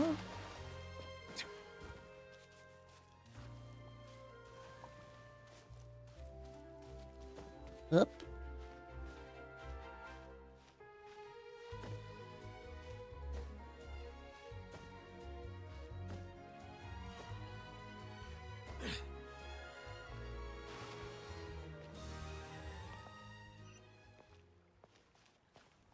Oh. Well, that's why you should check the map.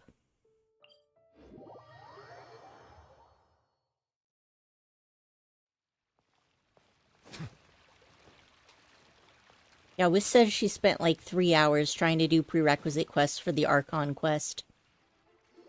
I know it's gonna happen to me too. You followed us a long way. Why don't you come out and introduce yourselves? So you're Lenny. And where's your sister?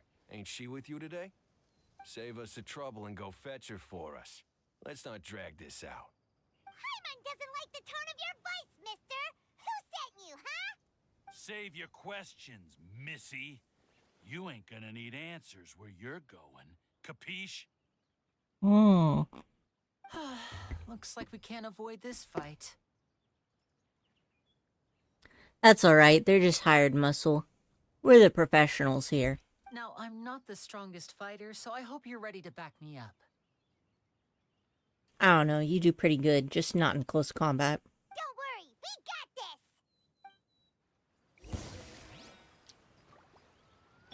this! Mind the side effects. Not my glasses. Bow your head. Oh wow, they were really weak. Curses. They're tougher than we thought. Vision wielders are always trouble. Intimidation ain't gonna work like it did on the lady. The lady. Come on, let's scram! Hey, wise guys! We ain't through with you yet! Oh, they got away! Did you catch what they said just before they left? Something about intimidating someone else. Since they ran away, that means we can follow them. Pick up the trail. Sounds like they just wanted to rough us up as a scare tactic, and they've already done it to someone else, but who? Could it be Gemma? You're right. She was injured when we saw her yesterday, and she acted like she had something to hide. Maybe she was too scared to tell us the truth because those guys had threatened her. Well, if that's the case, she should be more willing to open up to us once she learns that those thugs won't be bothering her anymore. Let's head back to the cafe and see if we can get any information from her. Yep. It's the real criminals that always do everything they can to settle the dispute outside of the law.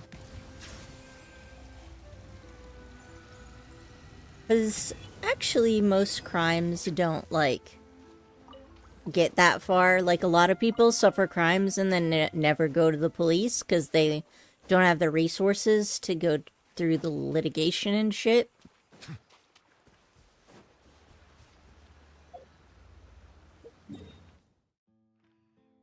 So these kinds of tactics and doing everything that you can,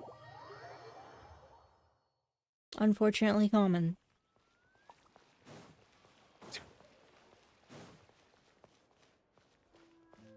I knew someone who got on the bad side of someone local who was involved in the organized crime and drug trade. And they ended up getting beaten up in the back of a parking lot and then had the brakes cut in their car. And they had to leave the area and move to a completely different state.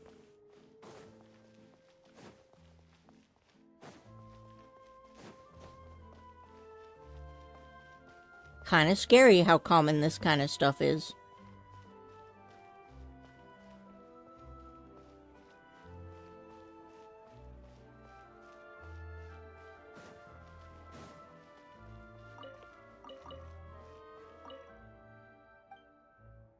Yeah, give me the fruit.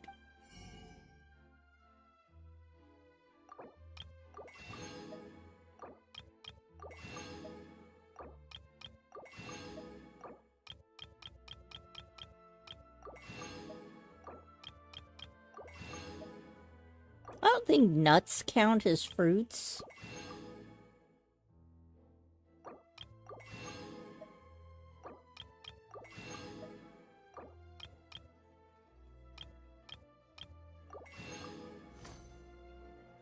Cabbage is not a fruit. Oh.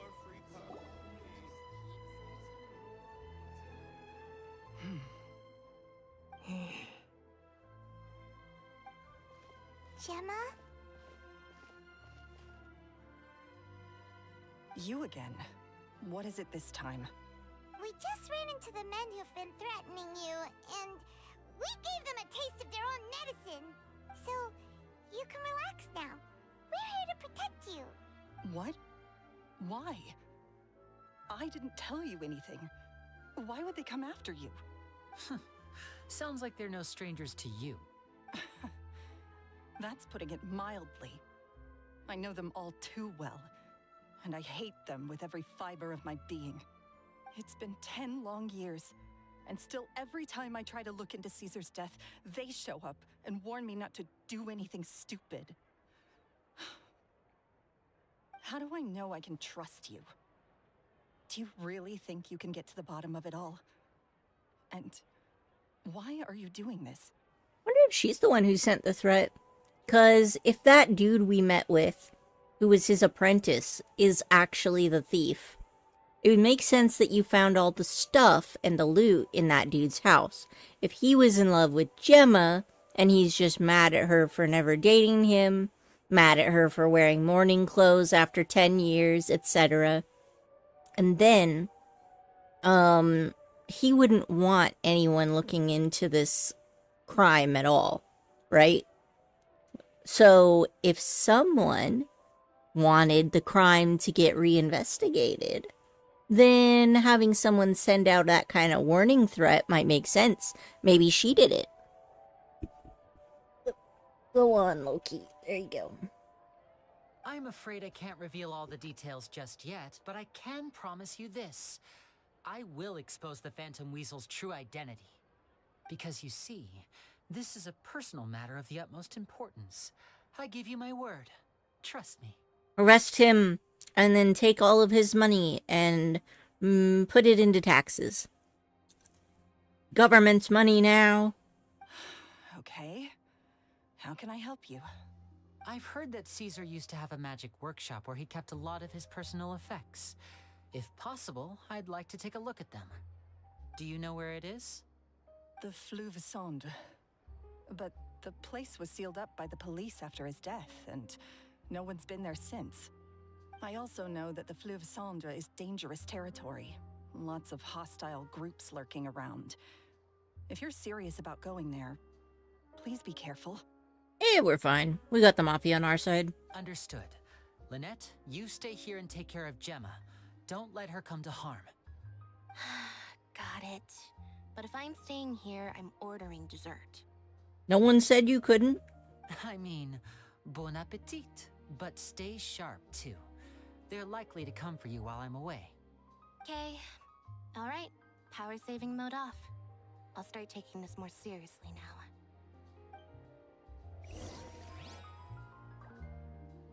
Alright. Where are we going? Into the undergrounds, is it?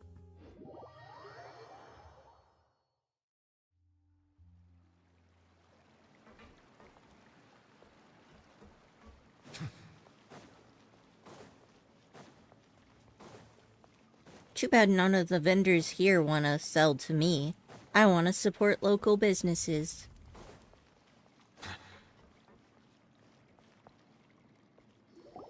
If hey, Gemma Ray. is the right location, then the workshop should be right nearby. Huh. Looks like these boxes are blocking the entrance. Let's shift them away first. How you been doing? I'm, starting to chip away at all the quests I need to do to unlock the Archon quest. Probably should have done these earlier, but, womp womp. There we go. It should be just down here. It was so easy for us to get into, I wouldn't be surprised if someone else tampered with it.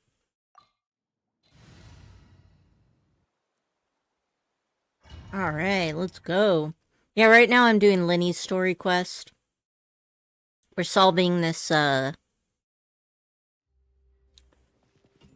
phantom thief slash murder case. Oh yeah, I heard that they gave a lot of really good rewards in this patch to returning players.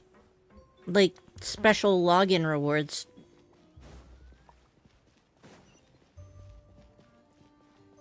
So that's a nice little incentive.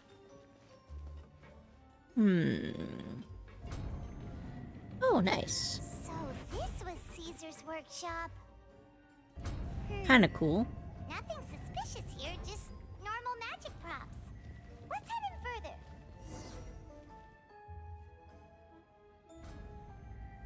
I wonder what they do to maintain all these gears so they still work after years and years. You'd think that they aren't getting any maintenance or oil or anything.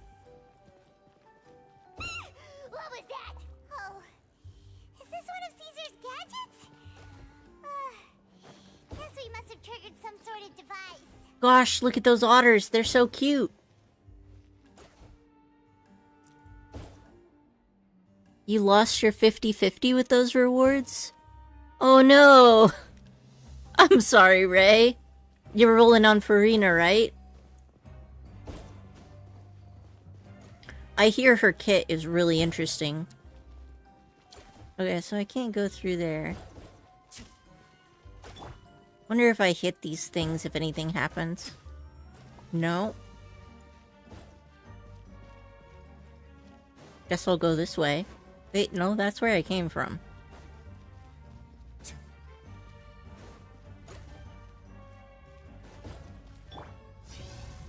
Maybe if I shoot them with an arrow.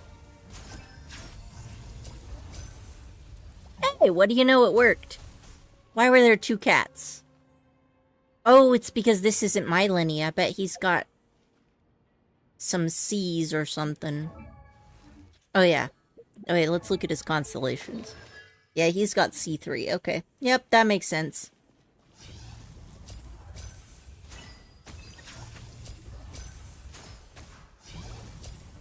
Oh, you got Tainari. Well. Rip.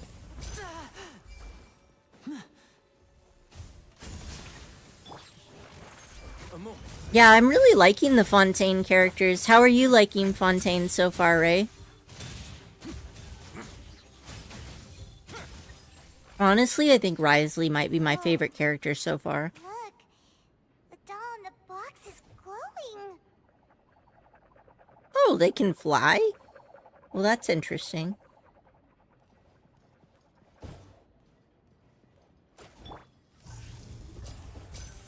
There's something written on the card on this doll.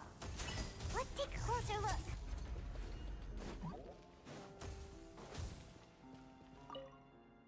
I'd like a little dove. I want a robot with cool powers. Note, you need your parents' permission to own a pet, and you also need to take good care of it. I brought a fluffy toy dove for you this time. If you're ready to own a pet, I'll make a real dove appear for you next time, Caesar. Didn't like it at first, but I've been playing these days, and I've come to love them. It's a cool region. Yeah, I really like the underwater. It seems a little bit boring on the first note, because, like, all the animals underwater drop the same drops. But on the other hand, I could kind of see it, and it's also kind of more convenient for farming. I want a bucket of fried chicken that never runs out. I'd like a new bag. No, there's no such thing as fried chicken that never runs out, just as there's no such thing as children who never grow up. Also, eating too much fried food is bad for you. Make sure to pair it with something healthy like a salad, alright, Caesar? What about Sayu?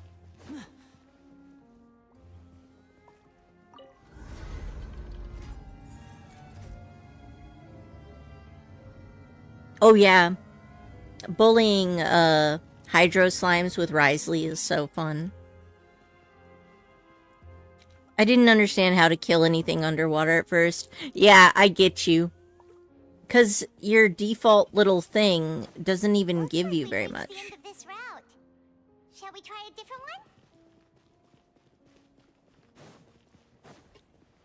I personally like the jellyfish. I should try out the new ones that just appeared, though.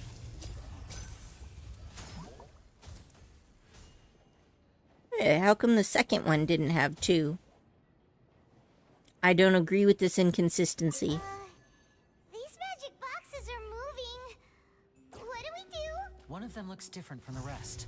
Let's investigate.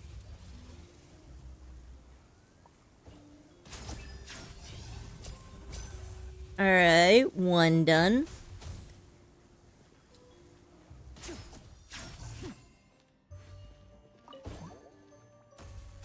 Healing underwater is also interesting because, like, none of your healing characters can heal anymore. So you gotta look out for the fish and shit.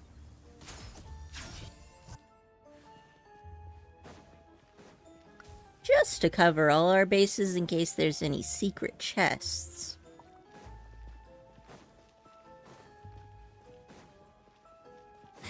Let's see. I also really like the trees in this region. Like, I'm glad that they managed to make it stand out from Mondstadt, given they're kind of, like, both similar European. Honestly, just teleport to the statue when I'm low health in the water. Fair. That's fair. Oh, apparently Furina's summons will follow you underwater. So that's kind of a nice, unique thing. That's weird. Have we reached the end already? There's nothing here. Maybe this was a wasted trip. There's books everywhere. What do you mean there's nothing here? This place seems a little too ordinary for a magician's workshop. There's a distinct lack of mystery. Meant to make people feel like they have hit a dead end, perhaps. We've triggered quite a few devices on the way here. I'm starting to wonder whether Caesar built this whole place as one big, elaborate magic contraption. If so, then there must be more to this place than meets the eye. Maybe a hidden room somewhere. Hidden rooms are exciting. Aha! If I just move this book, then hopefully... and... presto. Favorite character from Fontaine? Wriothesley. I actually think Wriothesley might be my favorite character in the game so far. Because he's got a good aesthetic. Just like I'll hate them. But his personality is way better. I'm a magician too, and apparently great minds really do think alike. What about you, Ray? You got a favorite character from Fontaine? Looks pretty big inside. Let's head in and take a look around. Chloride is pretty cool. I know Korichi really likes her. He'll definitely be rolling on her. Alright, let's take a look around the secret room, shall we? This is where we came from.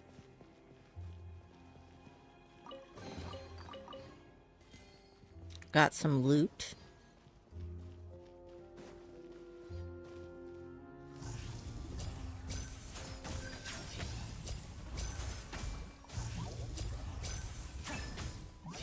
Oh, doggos, why are you just ignoring my taunts? That's not how this song and dance goes.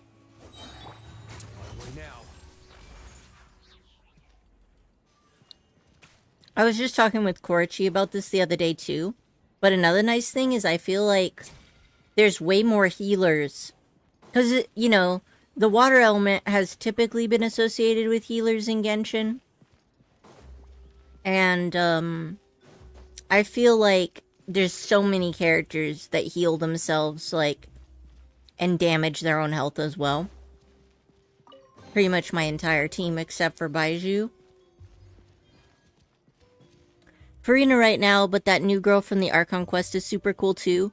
I don't know if you've seen her yet though, so I'll wait until you see her. Oh yeah, I think I vaguely remember seeing her in some kind of cutscene when they were doing the live stream.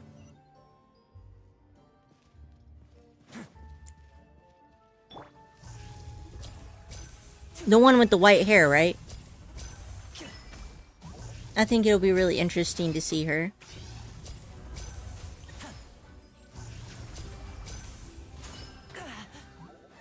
Now disappear. Oh, there were two. Okay. That's fun.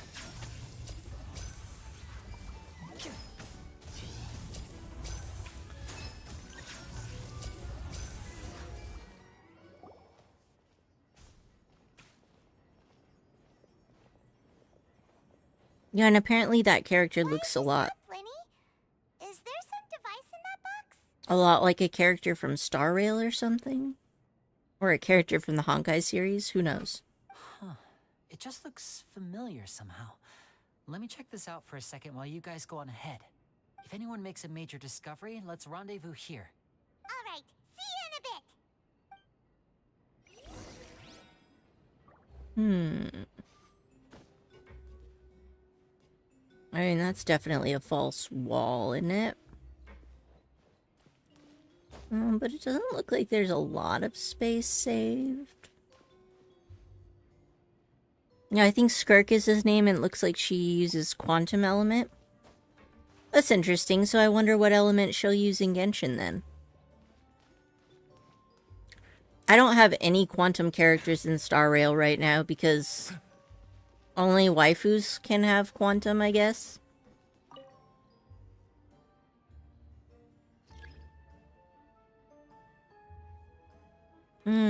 So I have to not step on the same thing twice, huh?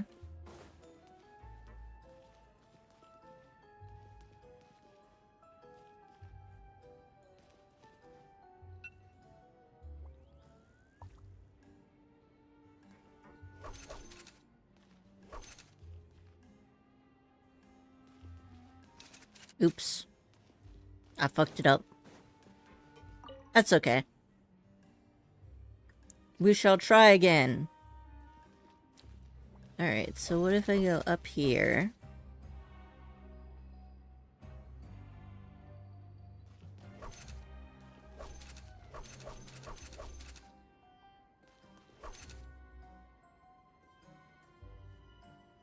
I think I've already sabotaged myself.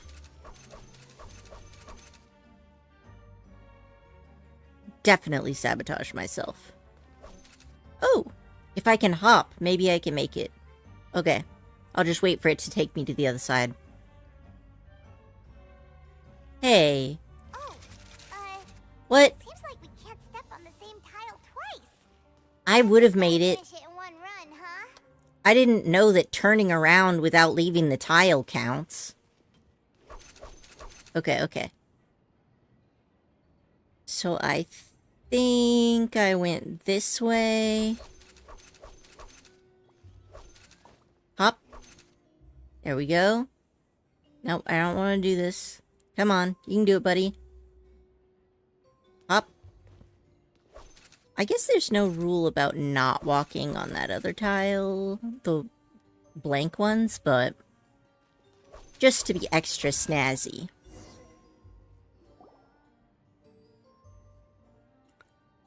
Might save up for her after Farina.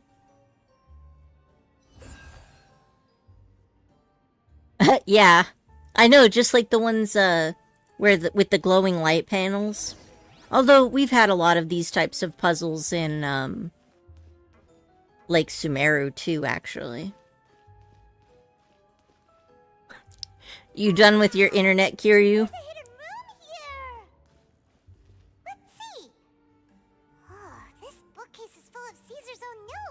Needing some eye bleach? Principles of magic. Much too advanced for Paimon.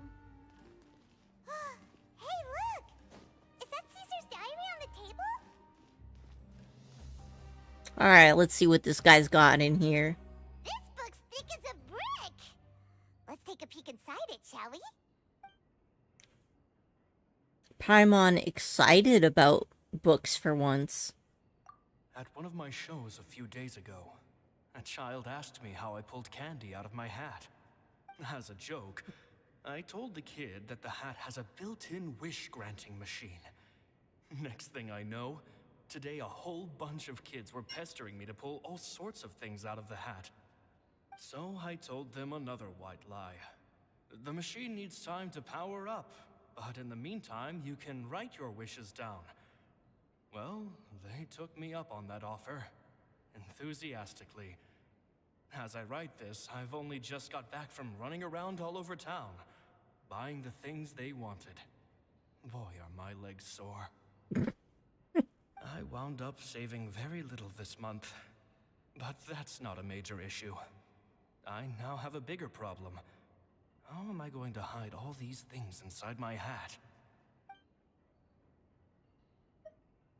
2 children came to talk to me after today's show. I don't know why they were out on their own. They looked much too young to be unsupervised. I do hope they got home safely. Anyway, they said that they wanted me to teach them how to do magic. It's not uncommon for children to ask this, of course, but I've never seen any of them as serious about it as these 2. I told them that learning magic is very hard work, but that didn't faze them at all. It's like they already knew. They seemed so committed. I couldn't turn them down.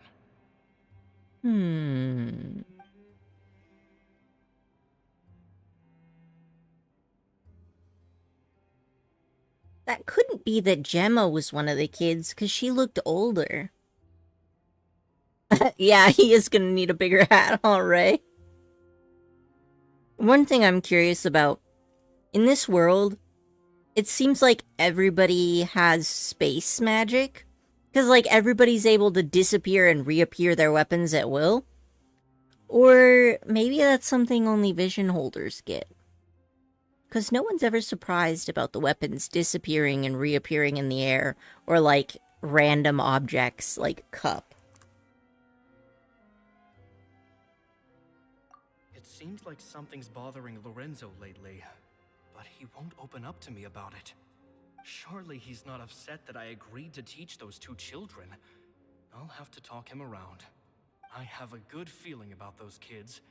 They're naturally talented, and it seems like they're not new to the world of magic. I wonder if he taught Linny and Lynette.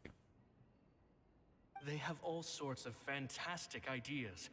All I'm really doing is helping them develop a more professional standard training plan.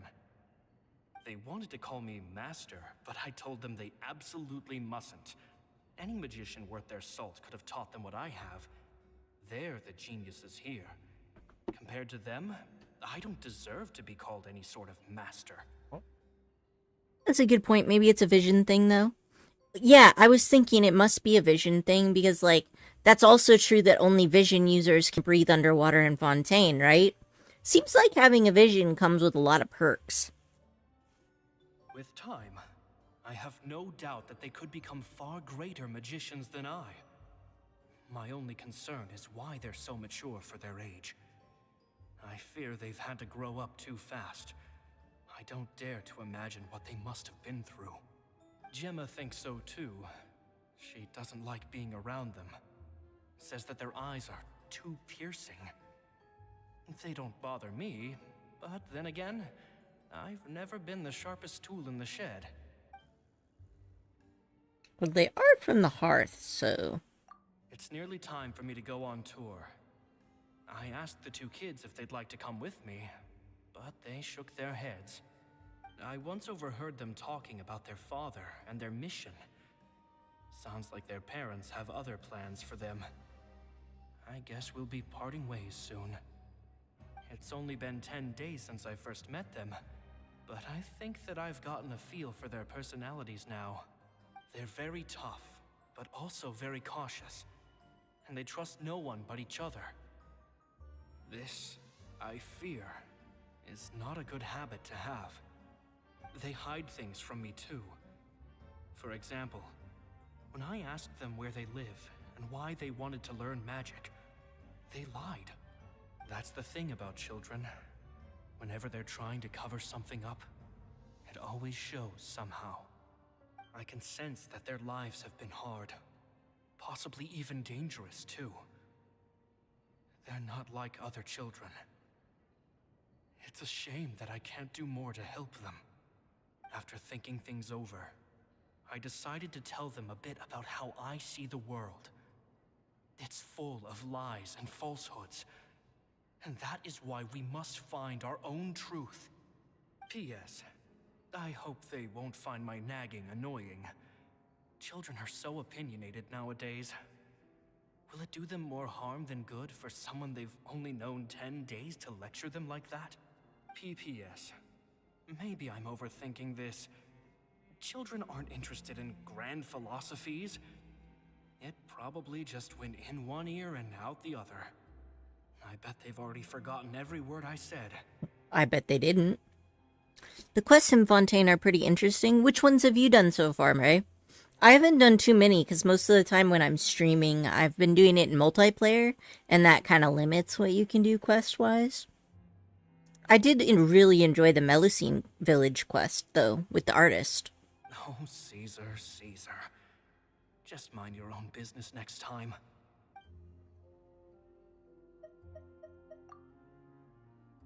Two magic geniuses with a father and a mission, huh? Sounds familiar, doesn't it? Sounds a lot like he was writing about Linny and Lynette, don't you think? So did they meet Caesar when they were kids? Let's go ask Linny! Alright, but those gears on the wall look pretty cool.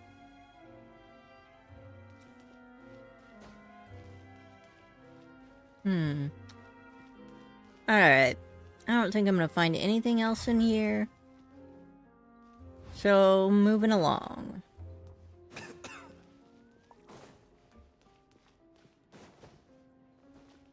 Where was it that we found Linny again? The Weeping Willow Lake one was pretty cool, and the one with the Anna girl, I forgot which one it was called. I don't think I've gotten those ones yet, but I'll keep an eye out for them since you've got a good review. Oh no. My lack of sense of direction is biting me in the ass. Ah, there we go. Phew. Shh, hold that thought. As I expected, there's a lot of fishy things going on in this place.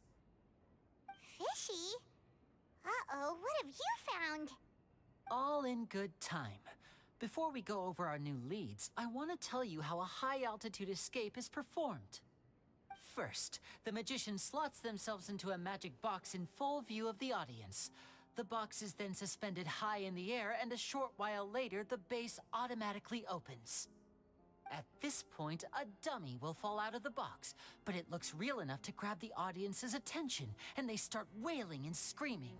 Meanwhile, the real magician, who has by now blended into the crowd, waits for a good moment to make their appearance and put on a hysterical performance. Oh no! Is that me? Did I just fall to my death? Very vivid description. Paimon can really picture it. And then what? Impersonating a ghost. The audience's gaze then turns to the magician, and by the time they realize what's happened, the dummy has vanished, as if everything that just happened was some sort of shared illusion. Of course, that's just how I think the process should work, theoretically speaking.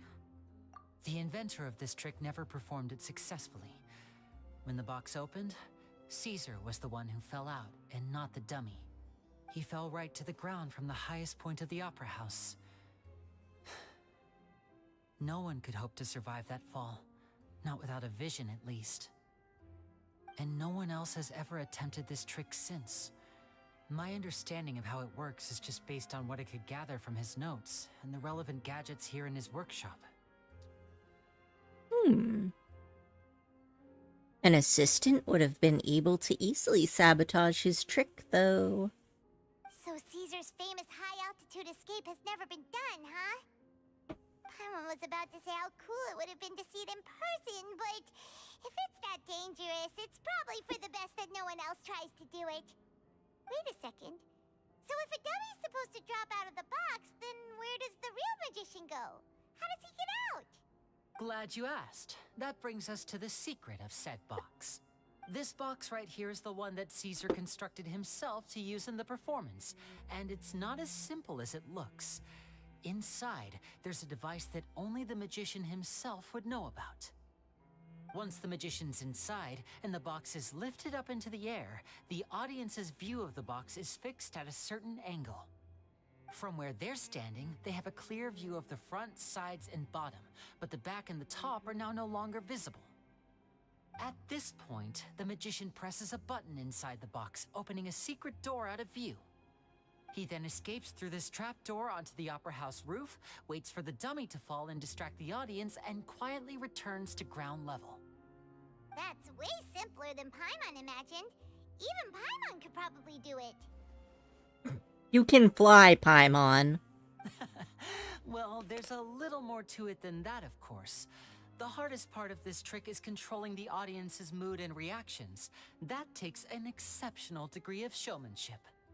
There's the falling dummy, the miraculous reappearance, the pompous performing. Maybe the magician would even have themselves tied up before it begins to strengthen the impression that there's no escape. Many days and nights of careful research and painstaking practice would have gone into this, all culminating in a performance just a few minutes long, but one that still manages to transform the shock and grief of a tragic accident to the joy and laughter of a mesmerizing magic trick. I'm always surprised every time I see Lenny's sideburns, but I don't know why it's surprising to me. And it doesn't look bad. It's just every time I see it, I'm kind of like, oh right, he has those. Caesar was a highly accomplished magician.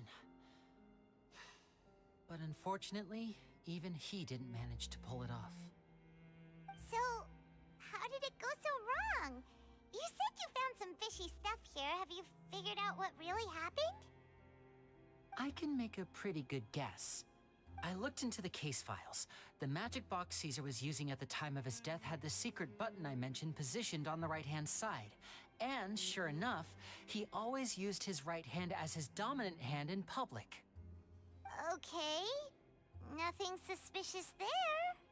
But here's the strange thing. Most of the devices in this workshop have the mechanism on the left-hand side, including this box right here, which leads me to believe that Caesar was in fact left-handed.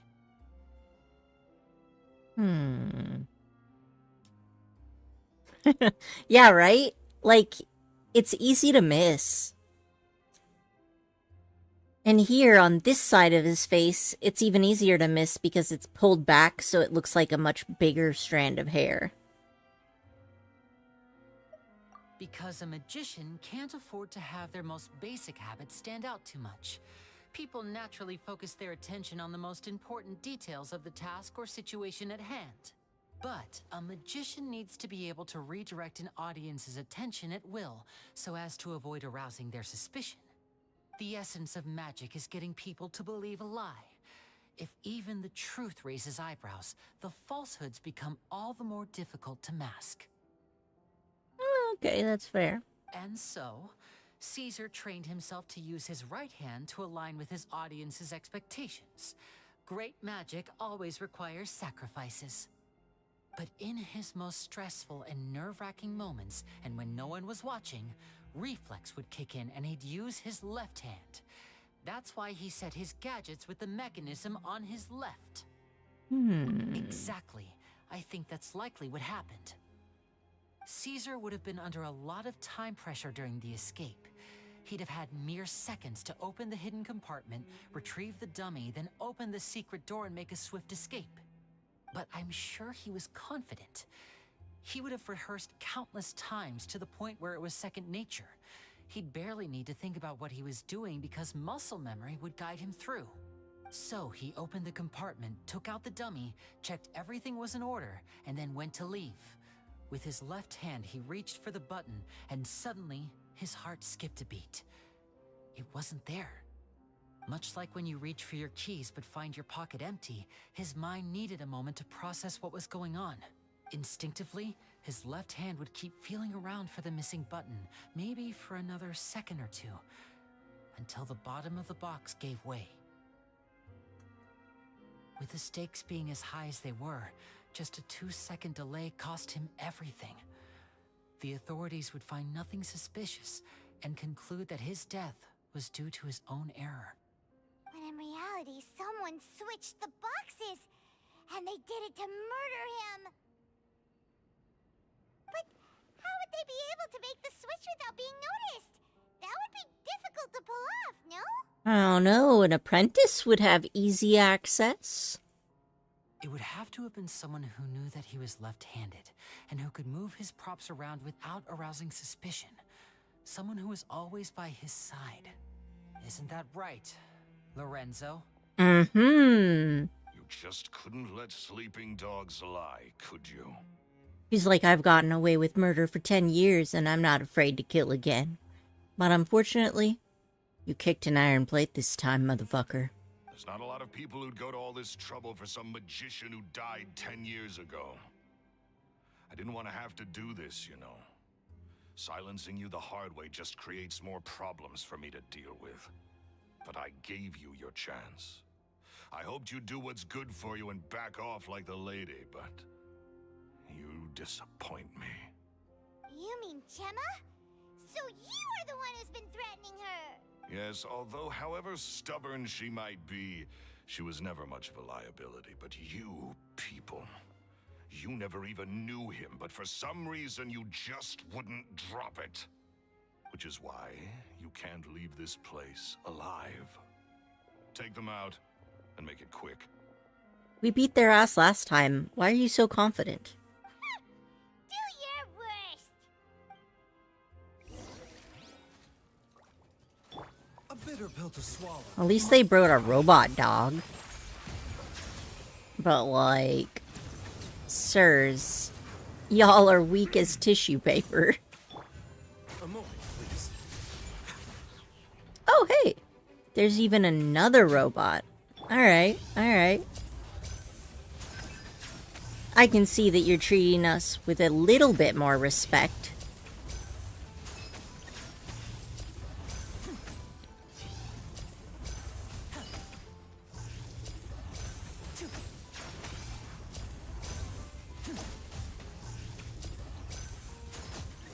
Blink.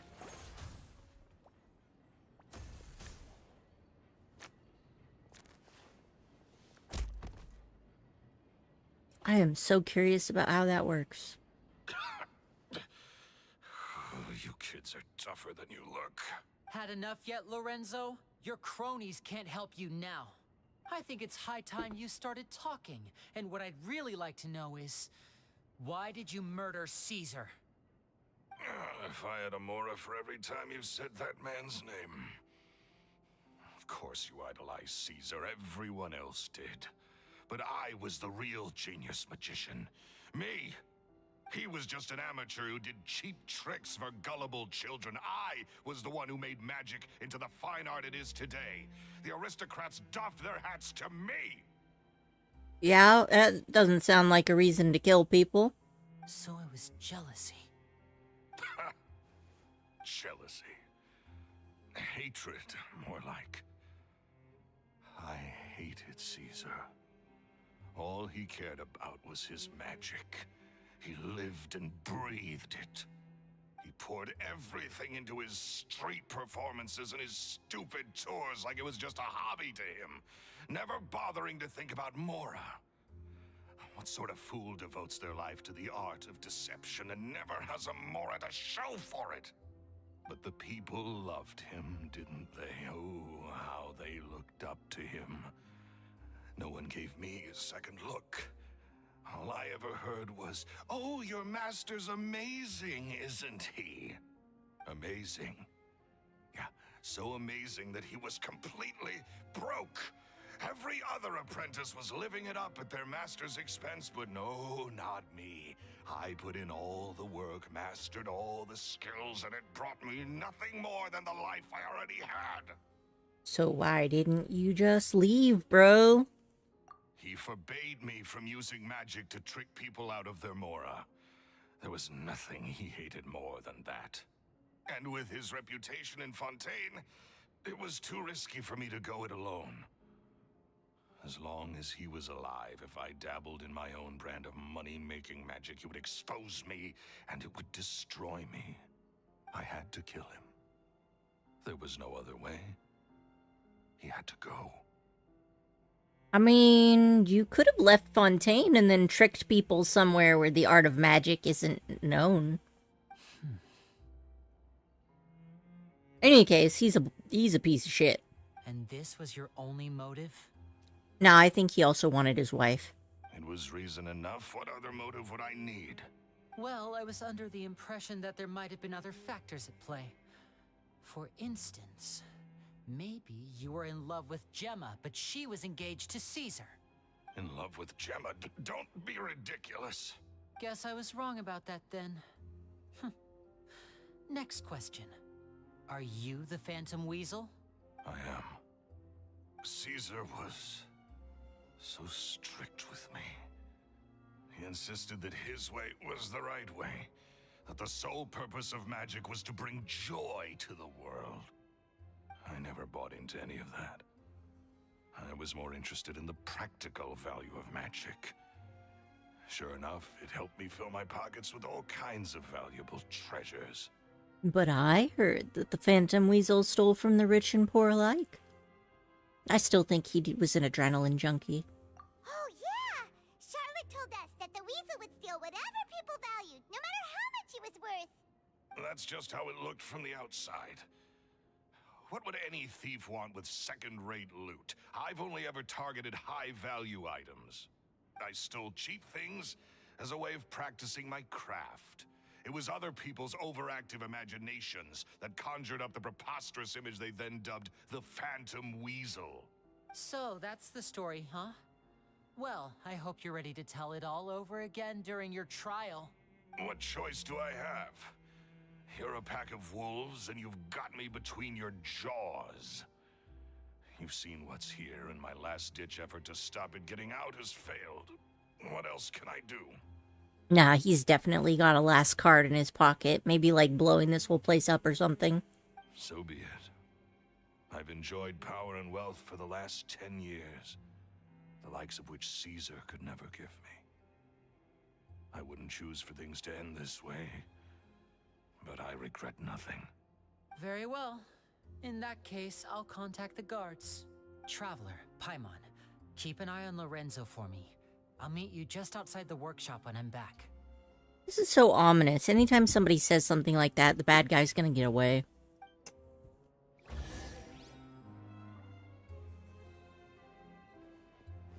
Hey, asshole. At least I can finally stop looking over my shoulder now.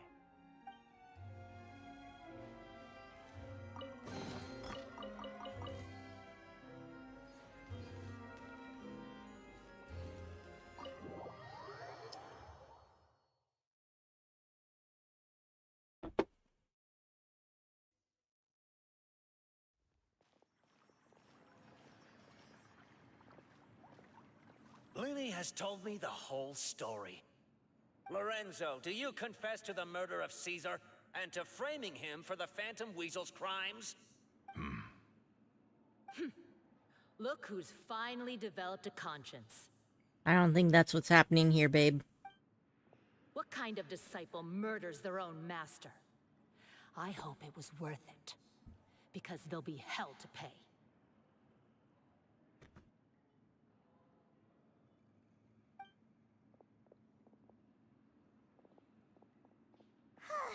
Looks like it's all over. What should we do next, Lenny? Should we start preparing for your show? Let me think. Let's rendezvous with Lynette and Gemma first. With Lorenzo in custody, Gemma will no longer have to fear for her safety. Also, I hope that dude doesn't break out of jail. Good point. We should go tell Gemma the good news right away. It'll give her some peace of mind for sure. Wonder if we're actually gonna get to see Lenny's show this time.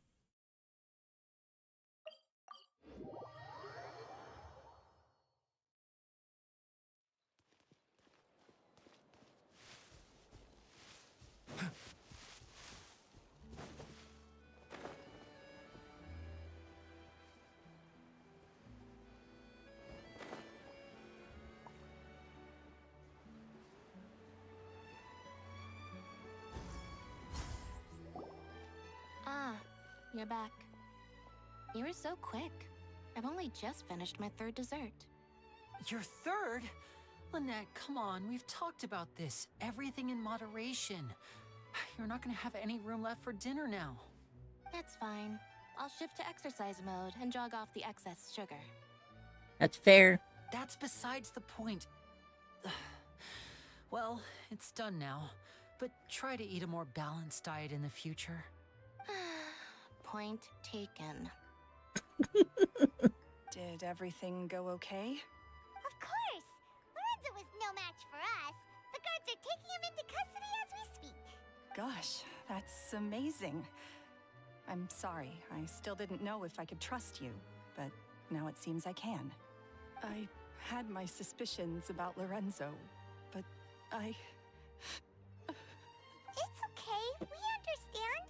He did threaten you. Paimon would find it hard to trust strangers in your position too. But you don't need to be scared anymore. Everything's gonna be okay. Sorry. My emotions are all over the place right now. I've been waiting for this day to come for so long. I always wanted to report Lorenzo. He took all of Caesar's property, which I found suspicious, but I had people watching me all the time, so I couldn't risk looking into it. You would think if he was engaged to her, she would be the legal, inheritor of his estates. That is kind of weird. I was so afraid. I was scared he'd do something terrible to me, and then no one would be left to visit Caesar's grave. So I never had the courage to speak out. Thank you all. Truly. Thank you so much.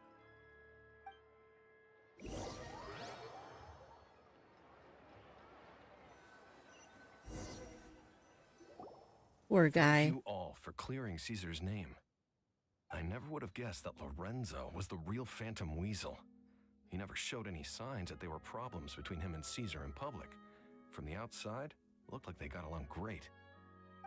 To think that lowlife's been living life to the fullest all this time, while Caesar's name was getting dragged through the mud. It's a travesty. At least his soul can finally rest in peace now, thanks to your efforts.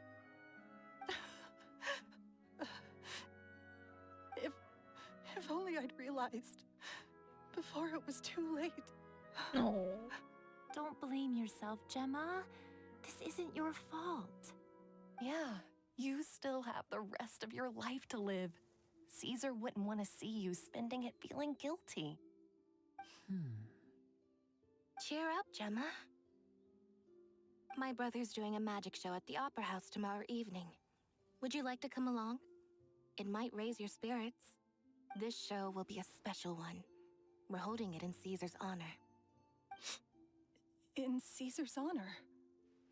Really? Thank you. I'll be there. Great. We'll see you tomorrow evening. Traveler, Paimon, don't be late. Don't worry, we'll be there. No way are we gonna miss out on a free magic show. Fuck yeah, give us the magic show. This time not interrupted by a murder attempt. Feels like we're forgetting something. Oh yeah, Caesar's diary!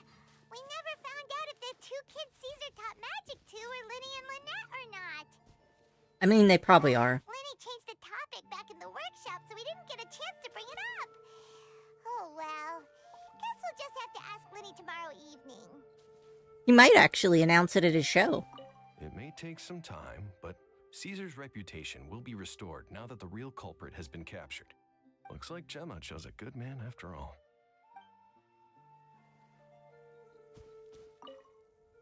I can't believe Lorenzo was intimidating Gemma all this time. He comes around here sometimes. Not to clean Caesar's grave, though. He just stands off to the side and watches Gemma from a distance. What a creep. She must have known, but she never asked him to leave. I wonder why that is.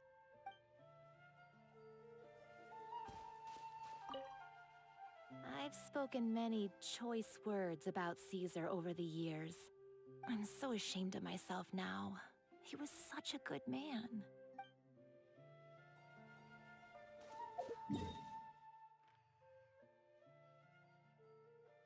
Oh, right. Time. The next day at 1800, was it? Oh, maybe I should actually go to, like, the location, too.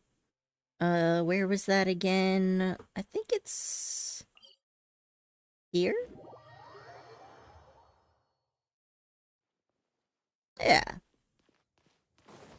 That just teleports me to the same place as if I picked the fountain, but whatever. It's fine.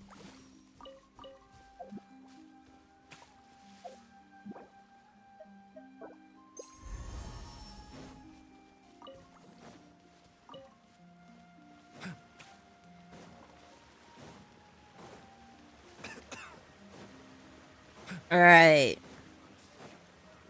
Let's do the time warp again. 1 day. 2 days. 1800. Close enough. I gotta keep it in increments of 5.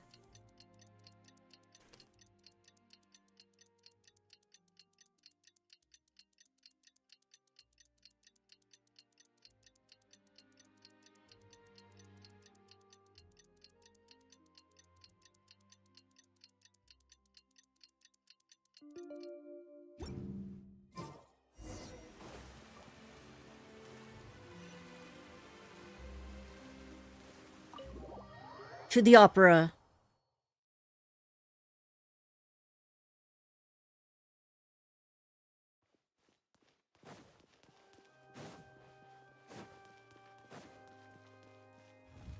Those organs still always make me think of church pews.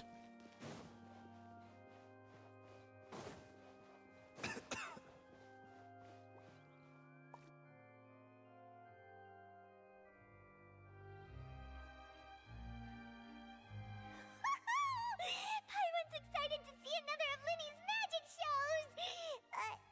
Wait. Lynette, shouldn't you be on stage by now? Not this time. My brother's going solo today. So, I'll be watching with you. Good evening, ladies and gentlemen. I hope everybody's ready because the show is about to begin. Wonder if he'll do the elevation drop.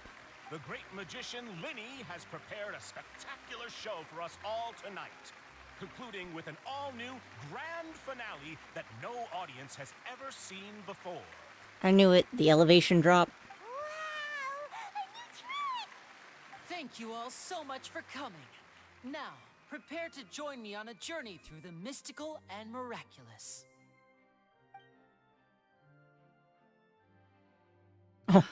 Can't wow me with his skill, though. I get it, it's too much work. Exciting stuff, isn't it? Yes, it's just... It reminds me of him. No wonder. Caesar was a famous magician too. So, how did you two first meet, Gemma? Well, I was out on the street once, and I saw him performing for little children. Children love magic, because they're willing to believe in things that can't be rationally explained. Caesar had this amazing way of bringing them into a dreamlike world, and somehow, I felt drawn to him too. So, I went up and asked him to do a trick for me. Aw, that sounds so romantic. What trick did he do? It was with a flower. He took it in his hand, snapped his fingers, and it magically appeared on my head. I was so happy that day. No one had ever given me a flower before that. Oh, that's so cute! Actually, now that you mention it, Linny's done that one before. Is that right? Then I suppose he's a romantic at heart, just like Caesar.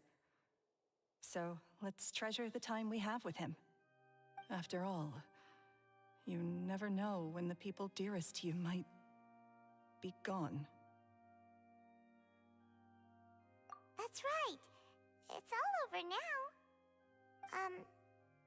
Paimon doesn't really know how to comfort you, but at the very least, no one's gonna be intimidating you from now on.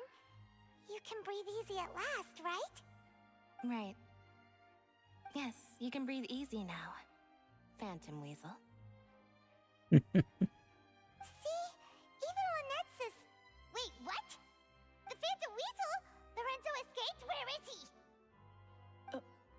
What do you mean, Phantom Weasel? As Linny once said, a performer's job is to commit fully to their role and put on a flawless performance for their audience. But once the bag of tricks is empty and the curtain falls, it's time to end the show. The spotlight is no place for someone with no more cards up their sleeve. It's been 10 years, Gemma. Aren't you tired of the grieving widow act? I think it's time to put an end to it. What are you talking about? Paimon doesn't like the Traveler. Paimon doesn't like where this is going. Come on, say something! Ladies and gentlemen, I hope you're all enjoying the performance so far. There will now be a brief intermission, after which Linny will perform the most electrifying act of tonight's show, the one we've all been waiting for. The final performance will take place outside of the Opera House, so please make your way outside in a calm and orderly fashion. The Phantom Weasel never did like public places, did they? Don't worry, this place will be quiet soon. Let's talk somewhere else for now.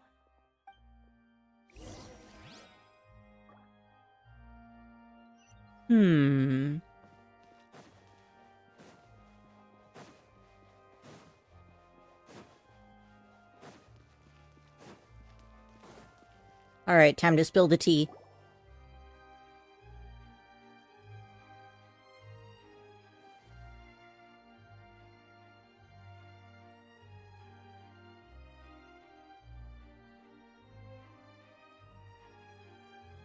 Dear me, this is awkward, isn't it?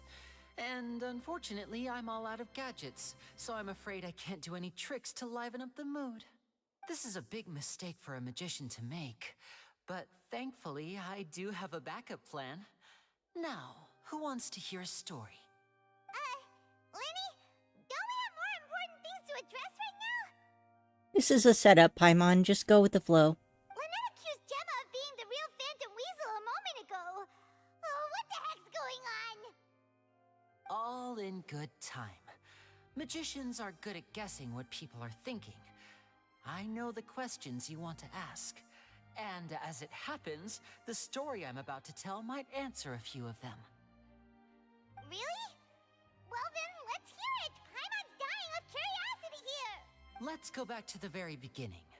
A decade ago, when the Phantom Weasel was terrorizing the court of Fontaine. She never missed a target, never left a trace, and no treasure was safe from her thieving hands. But as her infamy grew, so did the readiness of the police, and her opportunities to act became ever fewer. Every day, she ran the risk of being exposed for who she was. Of course, she could not simply take this lying down, and before long, she found her ticket to freedom. She would create a scapegoat, a false weasel to close the chapter on her behalf. After weighing her options, she set her sights on a renowned magician, Caesar. After all, magic and theft shared enough similarities for people to buy the story when the truth came out. So then what? Being the master deceiver she was, the weasel easily earned Caesar's trust. Now, all that remained was to frame him for her countless crimes. Wonder if she actually fell in love with him, though. But as she was considering how to make her move, she noticed Caesar's aggrieved pupil, and a new thought entered her mind. Maybe I don't need to get my hands dirty after all. At her encouragement, Lorenzo tampered with Caesar's magic box, causing him to fall to his death. Yeah, that does make sense. He was in love with her, and that gives him a better motive, especially since he was pretty young at the time. Afterwards, Lorenzo seized his master's property, and the weasel set about tarnishing Caesar's reputation. Two co-conspirators committed the perfect crime.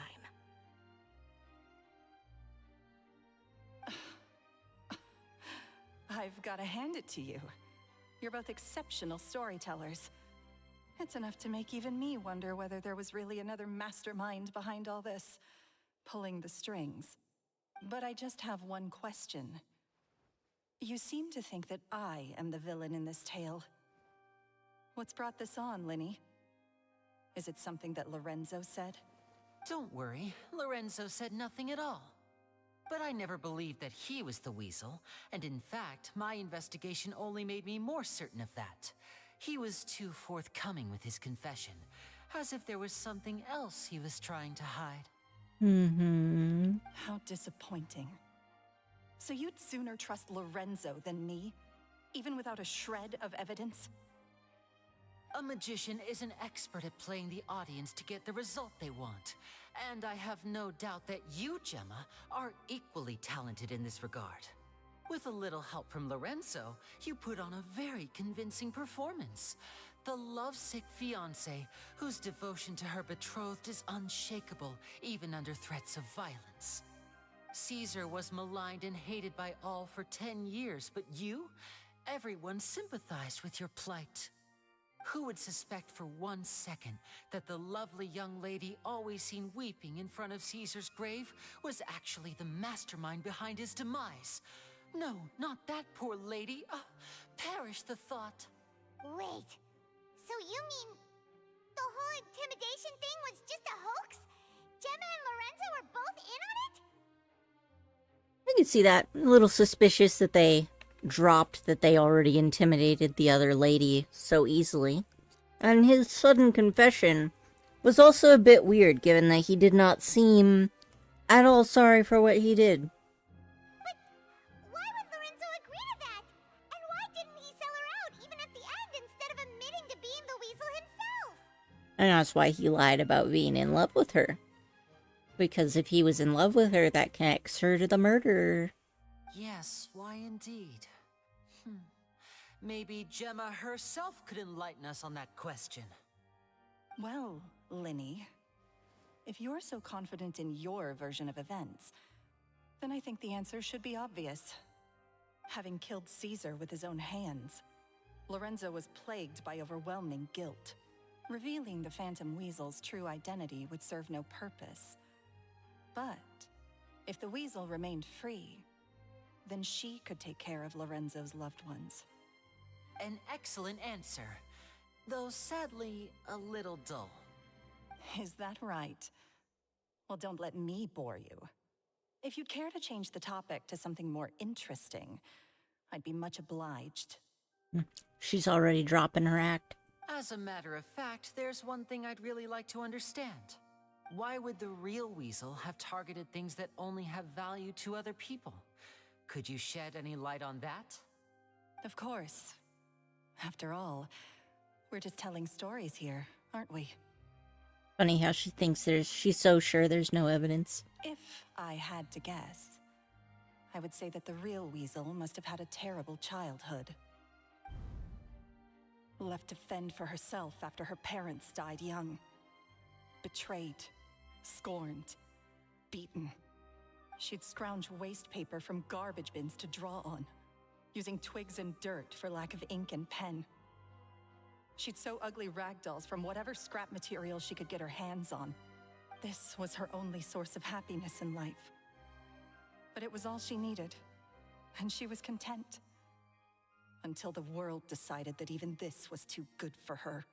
Once again, she was betrayed. And this time, everything was taken from her. She felt like life was a miry pit that dragged her further down the more she struggled to escape.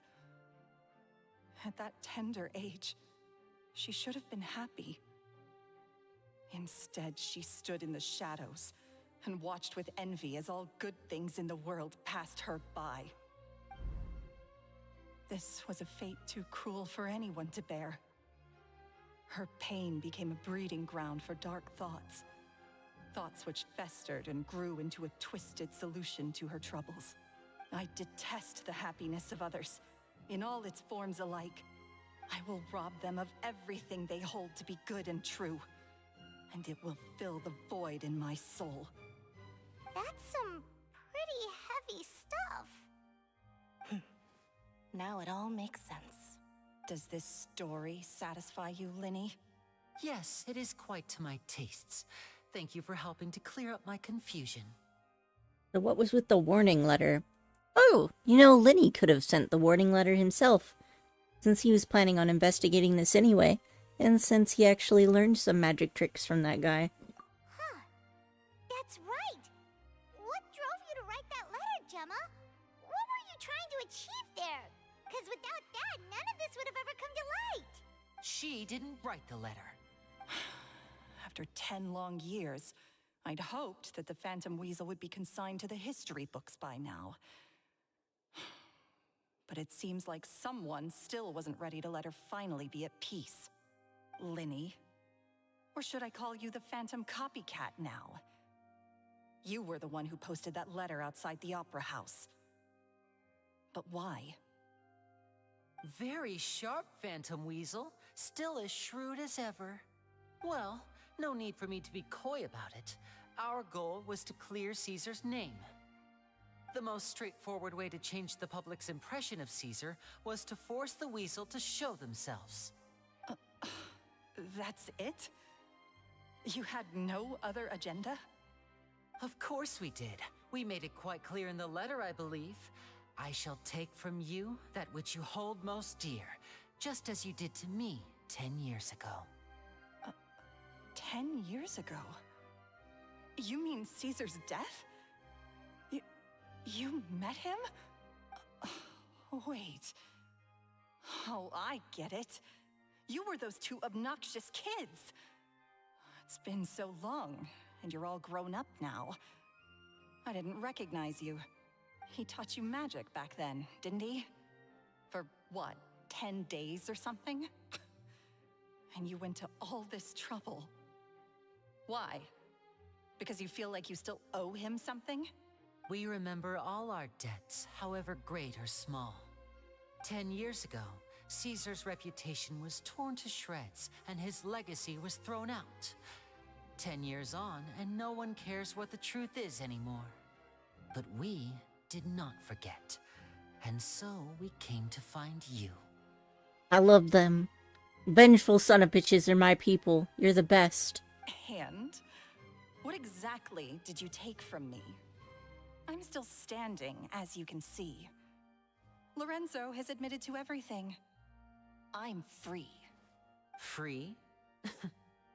Do you really think so? Caesar once told me that even though the world is filled with lies and falsehoods, we must find our own truth. I think that applies to you too. Truth can take many forms. Prized possessions with nostalgic value, fervent hopes and dreams, and irreplaceable people. Life took many things from you, and those wounds never healed.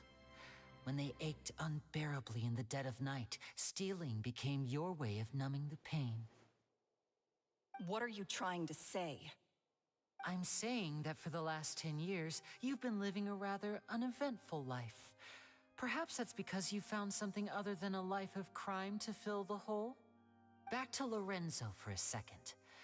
He murdered his own master, played along with your act, and took pains to make sure any suspicion would be directed towards him. But what did he have to gain from all that? He knew who you were and the things you'd done, and despite that, he was willing to give everything up for your sake. He's the reason that you haven't felt the compulsion to steal in all these years. You're more than just accomplices in murder. You're the only real friends each other has. So I think you know, deep down, that he is the only truth you have in your life. But that truth is gone now. And I guarantee you'll never see it again. Congratulations on your freedom, Gemma. Your freedom will cost you dearly. From now on, you'll be all alone in a world full of lies and falsehoods. I do hope you'll be able to bear it. You've still got a long life ahead of you after all. Gather round, one and all. The time has now come for the amazing Linny to perform his final act in tonight's show. I'm sure you're all wondering what he has planned for the grand finale. Well, wonder no more, for the answer is a death-defying high-altitude escape. A high-altitude escape? I'm sure you all remember the magician Caesar. This was the very trick that led to his fatal fall, after which he was dubbed the Phantom Weasel. But we have now learned that Caesar was wrongly accused, and that the real Weasel has now confessed to their crimes. Technically, she could turn herself in and then go to Maripide with the other dude. But she's too selfish to do that. Guess that's my cue to leave. Whew. I've been practicing this one for ages now, but I'm still a little nervous. Traveler, Paimon, I hope you enjoy the rest of the show. There may be a lot of people watching tonight, but you alone are my true witnesses. Lenny, wait. You two hid a lot from Caesar. He went to his grave without ever knowing your secrets. So what about now?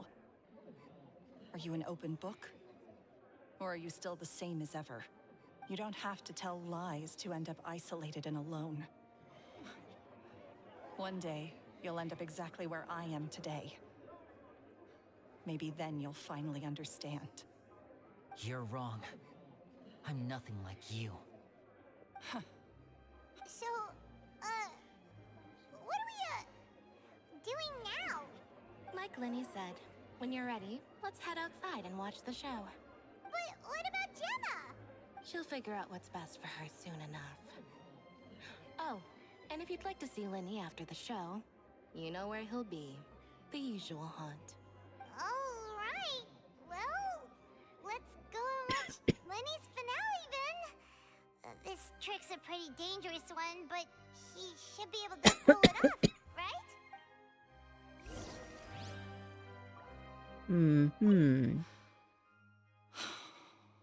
What is my truth? Sometimes I think I'm like a gambling addict. All I care about is winning, and it doesn't matter what's at stake. By the time I come to my senses, I'm left with nothing. Oh, if I had my time again. Yeah, I don't really feel bad for her. Magicians are not like thieves. Thieves only tear things apart. But good-hearted magicians, they put things back together. Okay, we're gonna go outside, are we?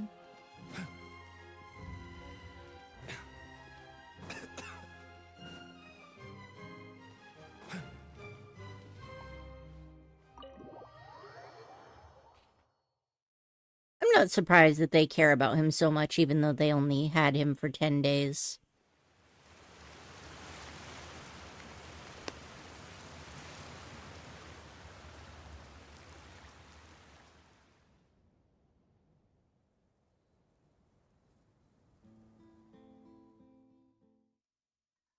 Magic should be mysterious, surprising, and defy logic. Magic is hard work. Every single movement has to be practiced thousands of times. It's alright. We're used to that.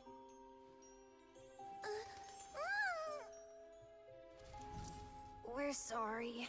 You've taught us so much, but we can't tell you the whole truth. It's okay. Do you still remember what I told you? This world is full of lies and falsehoods. I only hope that one day, you can find your own truth. What about you? Have you found your truth?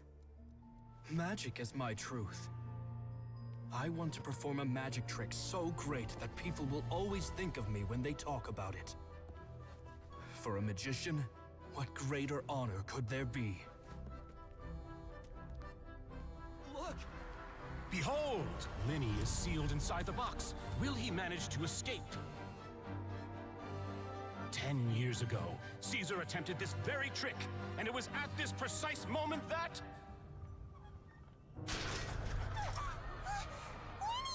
Watch out!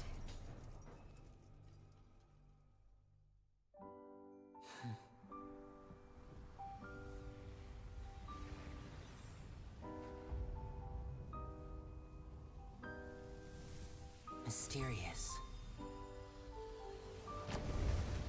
Surprising. And logic-defying. Isn't that right? This honor belongs to you, Caesar.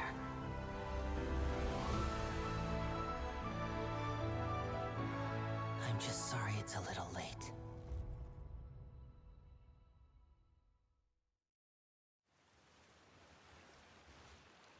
Did you see that? 1 minute he was falling, and the next, he turned into flowers. How could he possibly have done that? How mysterious. I didn't blink once. He just vanished, right in front of my eyes. What a heart-stopping magic show! This was really worth the trip. Caesar's name has finally been cleared, and Fontaine's new star magician Linny has fulfilled a wish on his behalf. Oh, I couldn't ask for a better grand finale. It will make a great headline for the Steambird tomorrow, even if I do say so myself. What if Caesar gave her her first camera? Looks like everyone really loved Linny's grand finale. Paimon doesn't see Linny anywhere. Where'd he go? Oh, Lynette said he'd be waiting for us at the usual hunt. But, where is that? I was actually gonna guess the Fortress of Meripide, but Oh, you mean the one where Caesar's buried? Yeah, that's probably it. This whole magic show kinda seemed like Linny's way of saying goodbye to Caesar.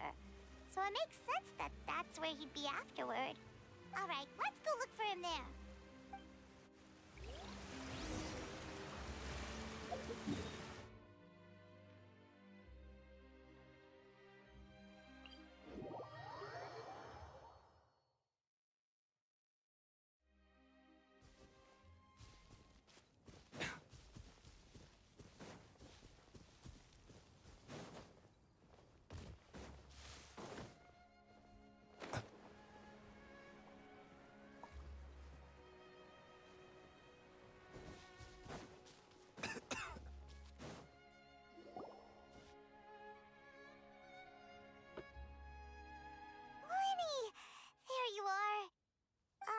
Are you alright?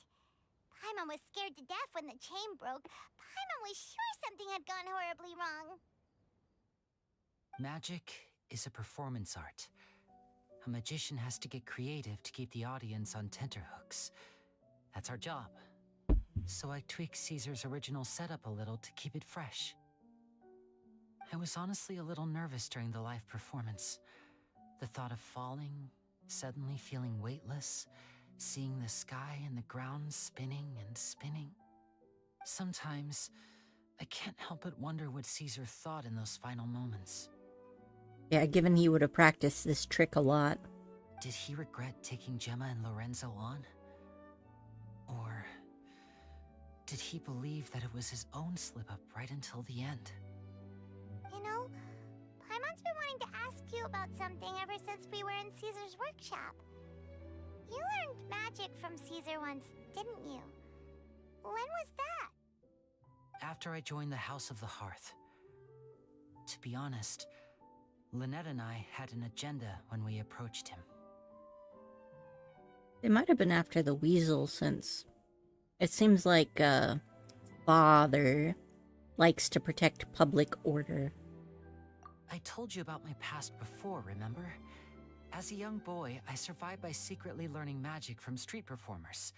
I'd watch their tricks and try to figure out how they were done. But I quickly realized that observation alone could only get me so far. What I saw was the polished final performance, but the rigorous training they put in behind the scenes remained invisible to me. I needed to learn how to improve my sleight of hand, hone my misdirection skills, and make niftier props. We were gifted enough that we'd made some progress by ourselves, but without proper guidance from a professional magician, we quickly plateaued. So that's why you sought Caesar out? Yes, we figured there was no harm in asking, but it took us by surprise that he was so willing to teach us.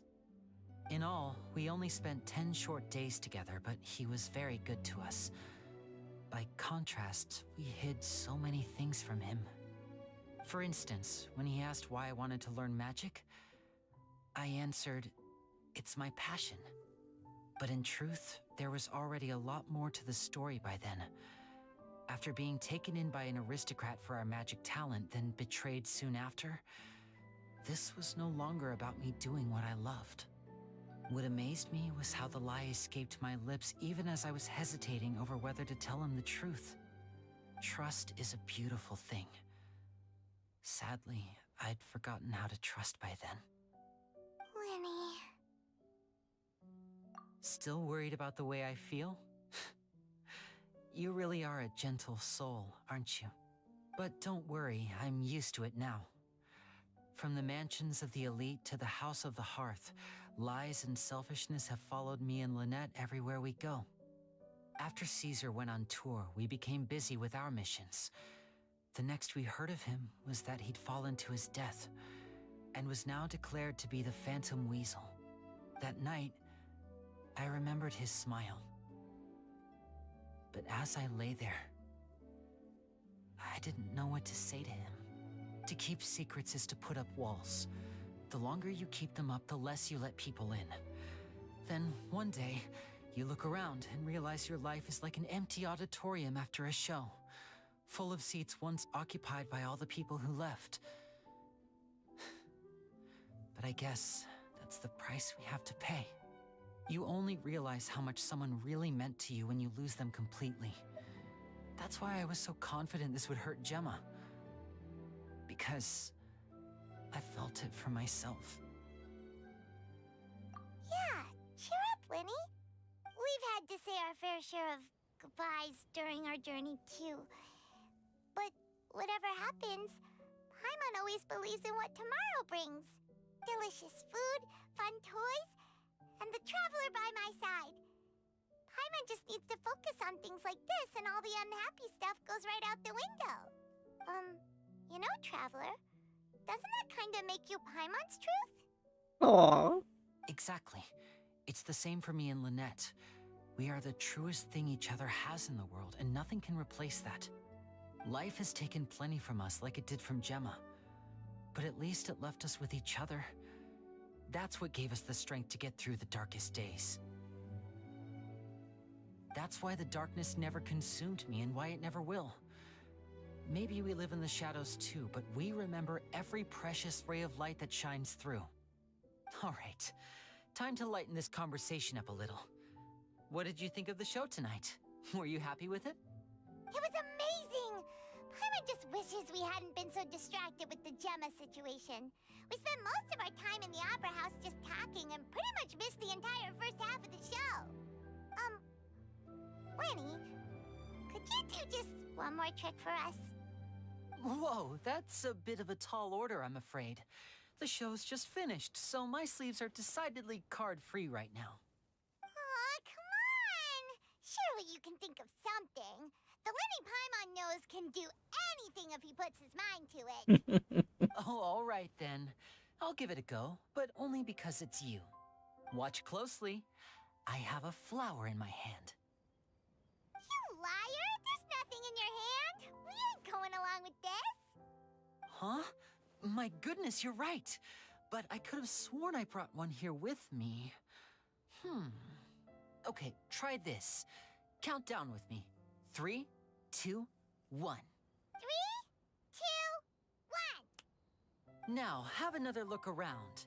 Maybe the flowers appeared somewhere else. Really? Let's see. Wow, there it is! Oh, this is a different flower from the last time, right?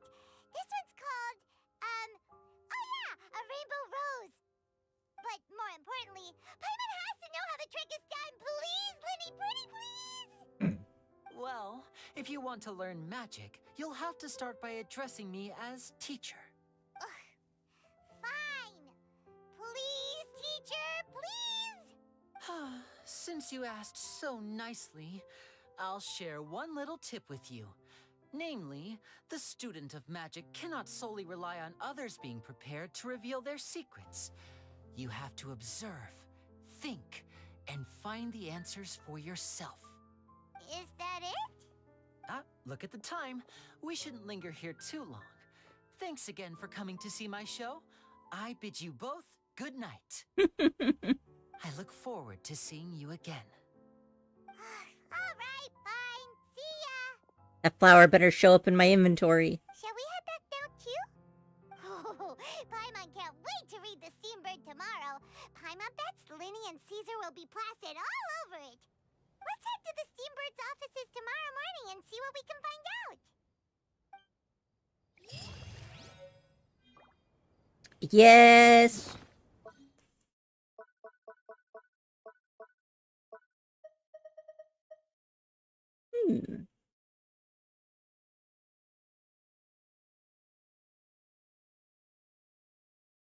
Lumido spells which symbolize a parting and rainbow roses that represent passion.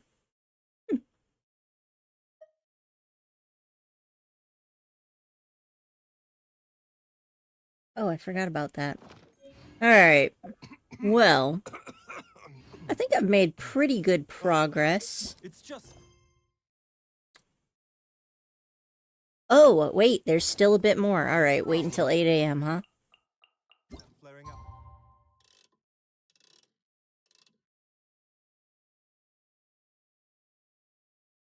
Oh.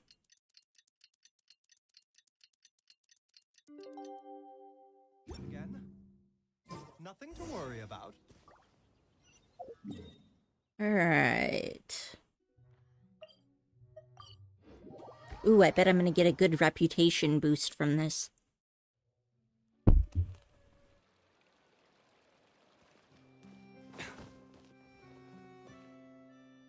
I'm very sorry, Charlotte, but my sister and I are quite busy today. I'm afraid we'll have to decline this interview. Oh, please, Linny, I'll only take a moment of your time, if you would be so kind. Huh? What's happening here? I spent all night writing my piece about the Phantom Weasel, and it was going to go to print this morning. But just as dawn broke, I suddenly received news that Caesar's fiancée, Gemma, had contacted the guards and confessed to having been the real Phantom Weasel all along. Knew it. That was quick.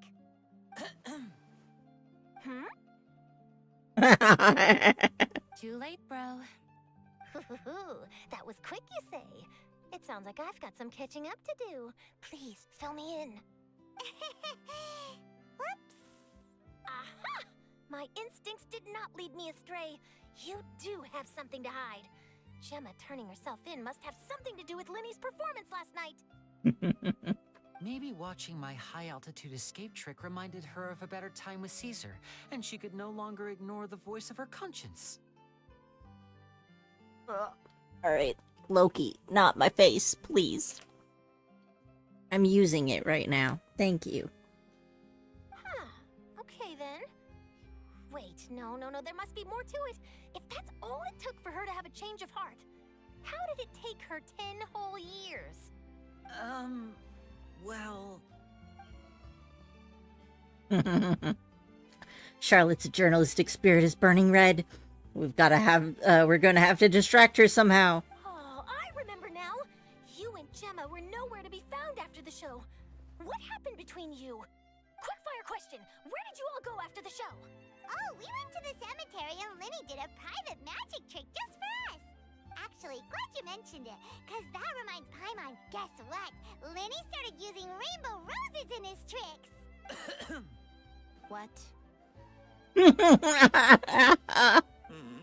I don't recall ever having received a rainbow rose from you myself.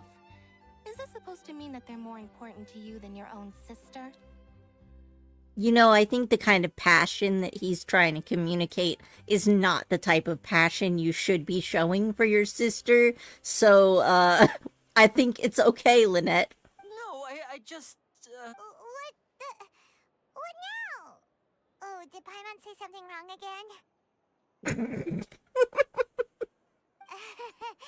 This is getting pretty awkward. What do we do, Traveler? Run away? This interview wasn't meant to be. Well, never mind. There's always next time. Ah, we made it so awkward that she leaves. See, where there's a will, there's a way. Forgive my persistence, but when there's explosive news waiting to be found, I can't turn away. The news about Gemma has already made waves, and I'll stop at nothing to get to the bottom of it all. Apparently, one of the things she said to the guards was that her final wish is to see Lorenzo one last time. Ah, there's clearly a web of complicated relationships there. Can't blame me for being curious. All right, I guess I'll leave you to continue the rest of your conversation in peace. Bye for now.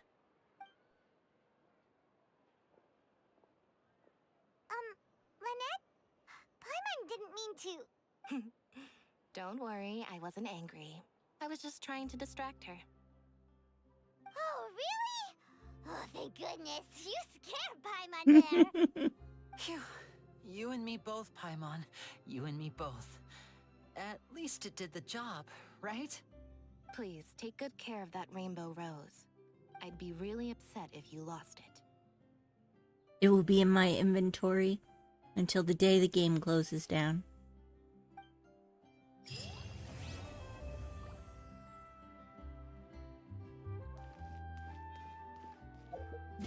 Oh yeah.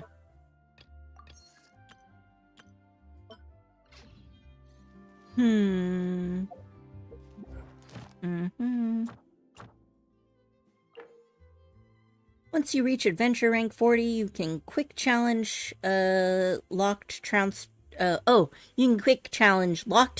domains through your adventure handbook in single player mode. That's pretty nice, actually. Makes sense that they locked it at single player mode since there's an easy mode thing that you can do. Looks like I've done enough stuff to get out of doing dailies. Ooh, somebody's friendship went up, didn't it? Oh, so close. So very close. Let's see.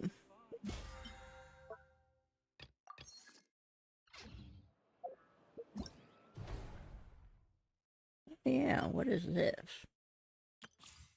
Kind of wanted to try a test run of Farina. I'm interested to see how they worked the summons into it.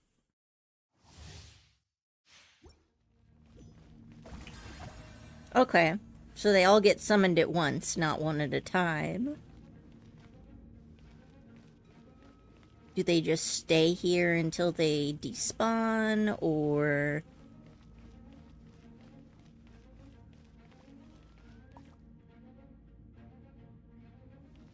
Well, they're still around, so I guess they do just stick around. Oh, right. Attack. Charged attack. Isn't she supposed to have some sort of healing skill? Oh, when she uses the hat, it makes the other things despawn, does it?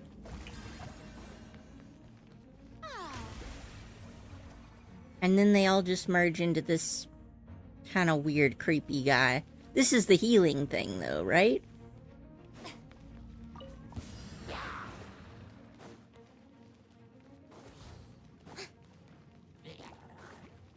The show begins!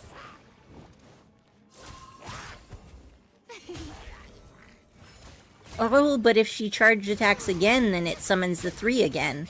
So you can just sort of switch real fluidly between healing and not healing. That's kind of cool, actually. I like that. There we go. So you don't control them, they just sort of do their own thing. Let's see what this ult does.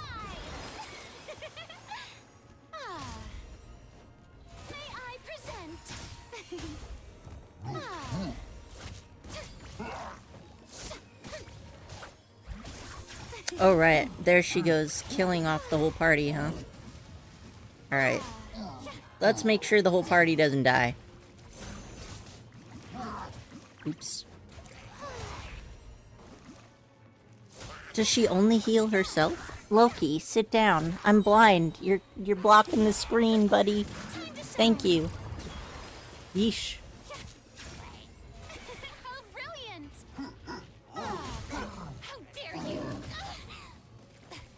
Oh, I like the bubble effect. So I wonder what triggers them to transform when she's not doing a charged attack. Oh, well, that was awkward. Ahem.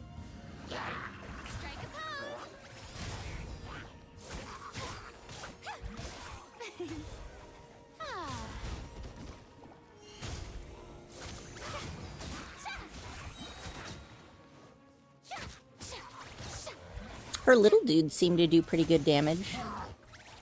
Oh, I didn't think that you were that flexible. Okay.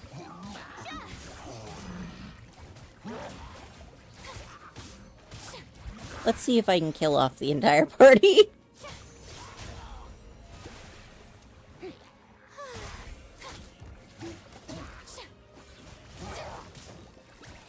I'm not afraid of you. How many waves are there? Rude.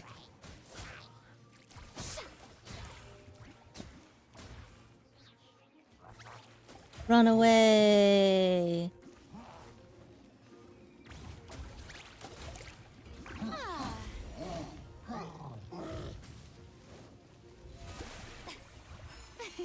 There we go. I haven't died yet.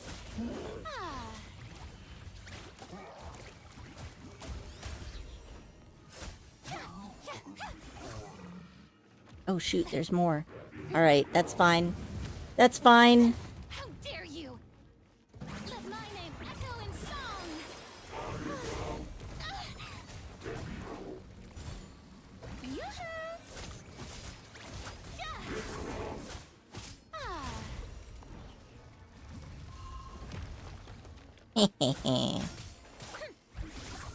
Joke's on you, I can dodge, sort of.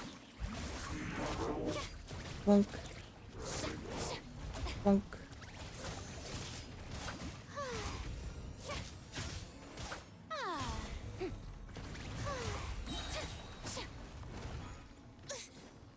The show begins! More? How many waves of enemies are they gonna throw at me? Damn. This is a long-ass challenge. I just want my primos.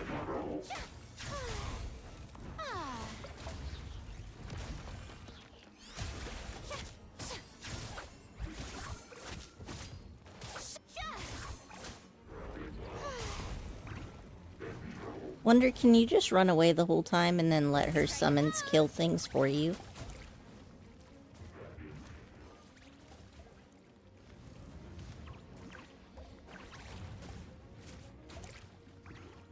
Nah, if you go too far away from the target, then they just follow you. Which is fine.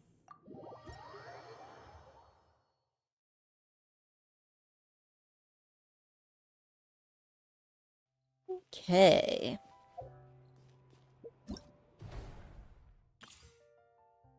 Mine. Eh. New area unlocked. What is this? Ah, it's another combat event. Whatever. I'll look at it later. Oh! How did I get that? Oh, right! That's one of the new items! Okay. Cool, cool, cool. Let me take a look at that.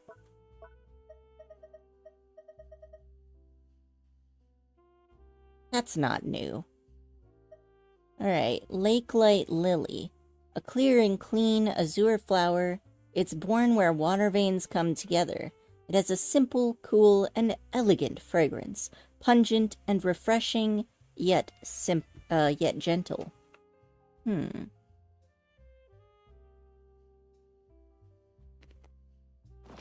Okay.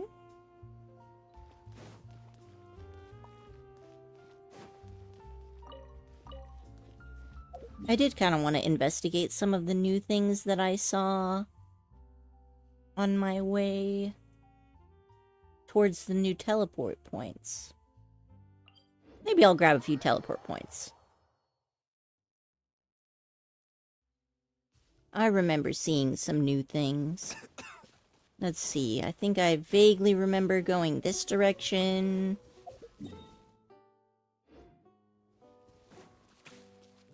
I guess I can kill those. A bitter pill to swallow. Settle down. Y'all just love to interrupt my new billet because I was too lazy to put a shield down. The audacity.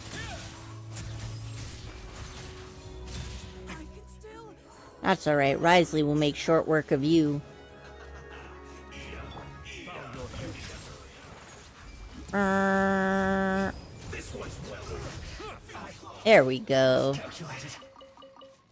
Power Washer Simulator is always nice, isn't it? Abandoned property belongs to whoever finds it first. So, it's legally yours now. Hey.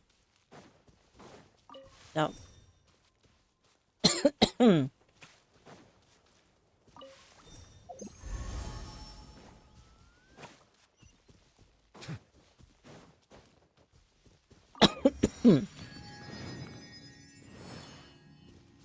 Alright. But what I wanted to see was those new things, and I think that they're over this way.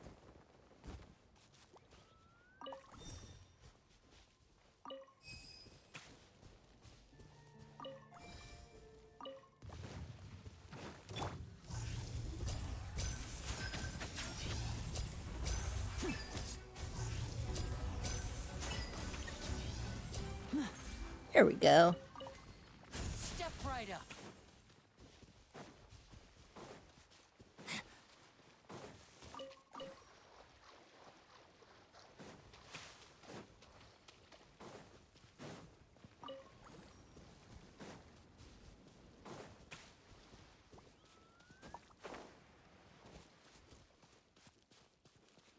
Don't think this is what I saw before.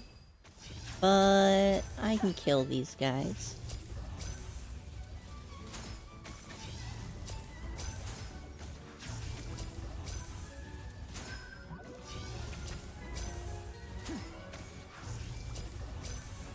I still am not 100% sure how this is supposed to work, but that's fine. I'm fine, and voila! There we go. Alright, so... bubbles, huh? No, I swear I saw something more like a clam. Oh, y'all are just having fun together without me, huh?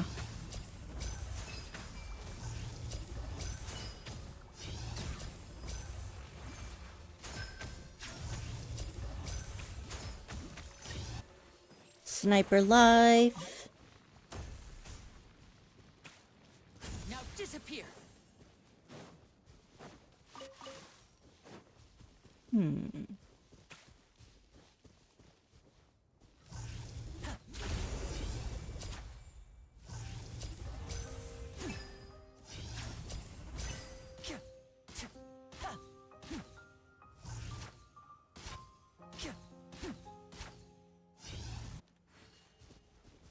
That's an easy puzzle.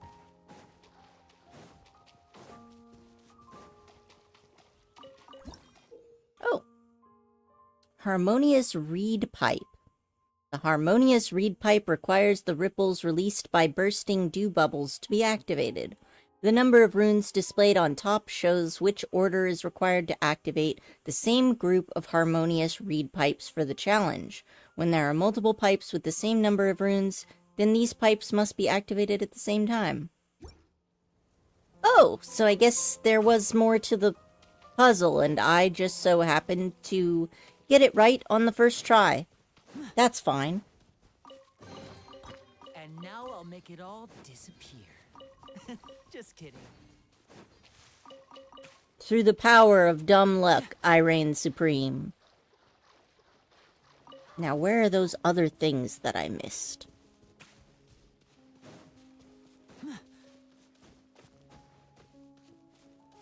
That's pretty high up, actually. Wanderer would be nice here. Yeah, I can't run up that.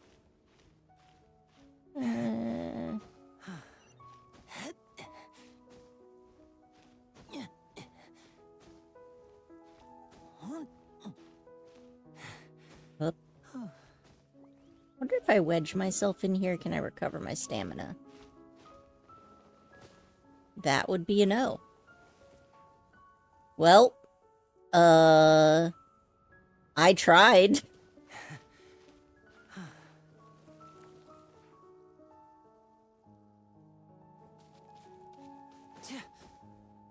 Alright.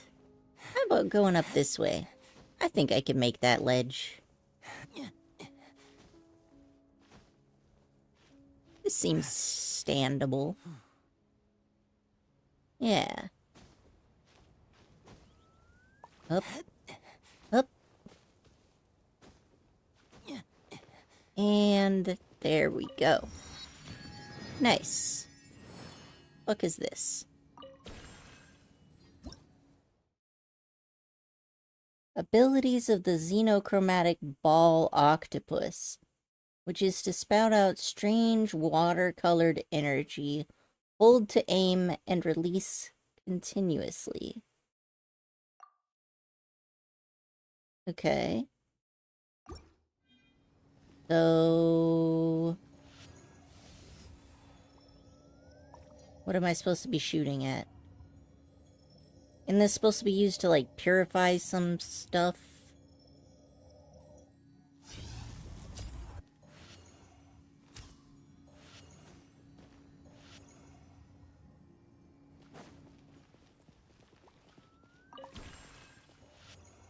Can you just not use it above ground? Well, it's probably fine. Now, I remember that I was just looking here, and I saw... ah, there it is.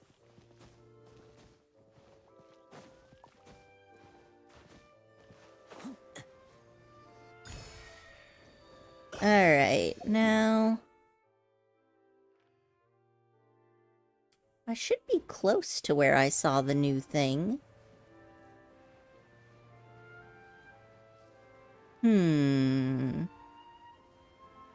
Maybe this way? I remember going this way. This looks familiar to me.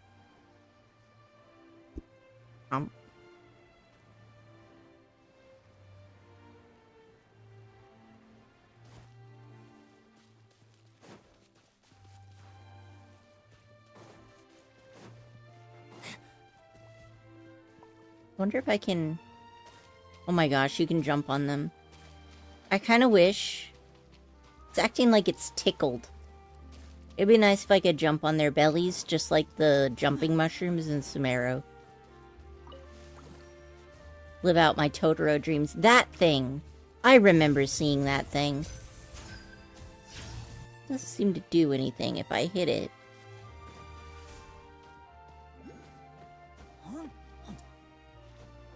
Alright. Doesn't this launch you into the air? Oh, it does. Yes. Okay.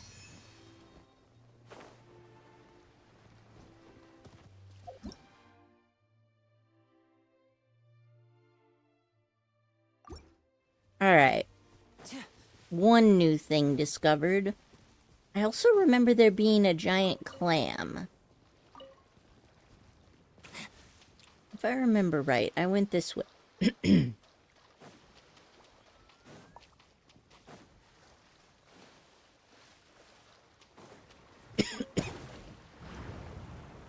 Oh. Well, that was a mistake.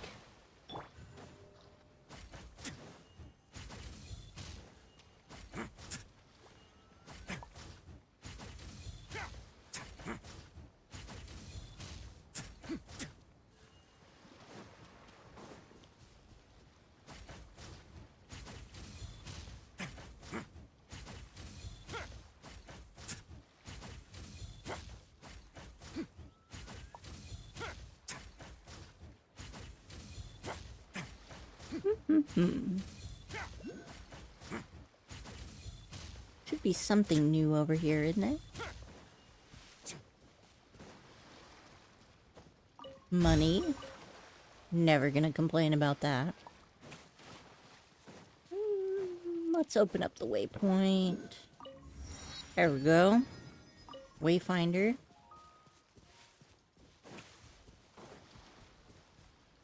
Hello.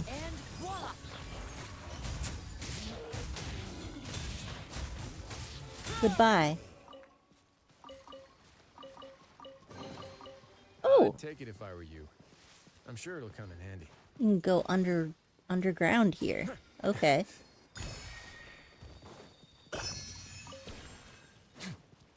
What is this? Feather valve. Use one crystal receiver node to create a bidirectional valve. Through it, though it is not the original design or intended use, the energy of the xenochromatic ball octopus can push the receiver nodes, pushing the feather valve to operate in one direction. After the current stops, the feather valve will automatically revolve back to its original position. Associated or connected mechanisms will operate along with the valve. Sometimes the missing receiver nodes need to be found. I'm supposed to shoot water into it? Oh, it works this time. Interesting. Alright, I'll pick these mushrooms first. Gotta eat. Okay. And now... I'm trapped here. But not really, because teleport points.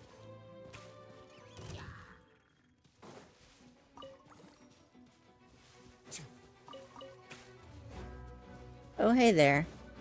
Let's begin.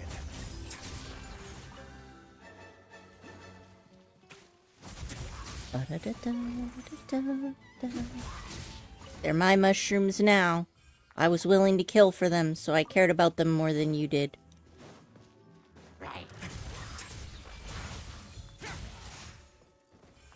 Do I even still have... Yeah, I don't have the octopus ability anymore.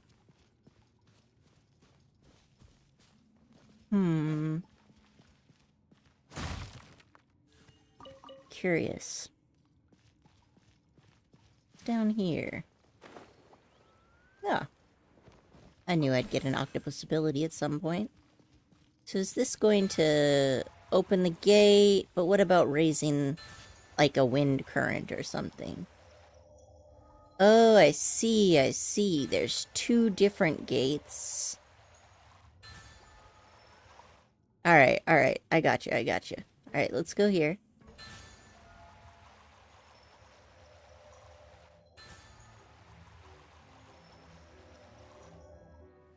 Sorry, I couldn't protect. That was actually on me, Risley. Sorry about that, bro. Okay, so I can't get through the red gate. Yeah, that's still my face, Loki. Alright. Oh, dang, there's fuckwolves down here.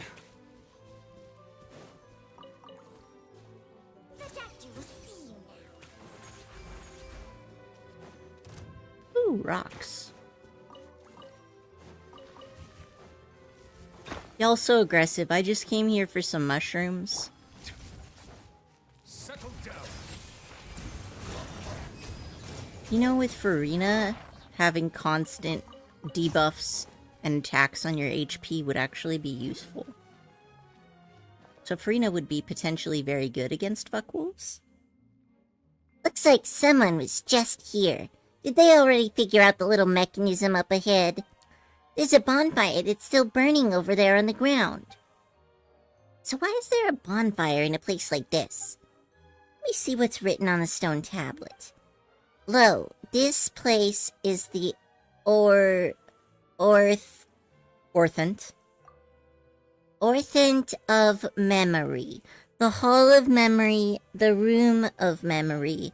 Born in an instant, often contradicting your company in eternal rest. Never separated, fire cannot burn it. A riddle, huh? The answer has gotta be fire. There's a bonfire nearby. What kind of riddle contains its own answer? Oh, that's right. Why do you think that is? A product of lithiasis, kidney stones? Let's go with shadows. Ooh, shadows does seem like the right answer. They're with us for our entire lives and can't be burned by fire. But what's the point of figuring out the answer to a riddle that's already been solved?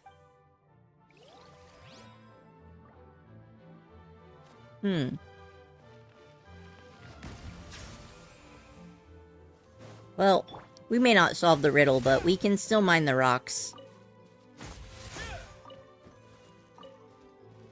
Got a teapot to support after all.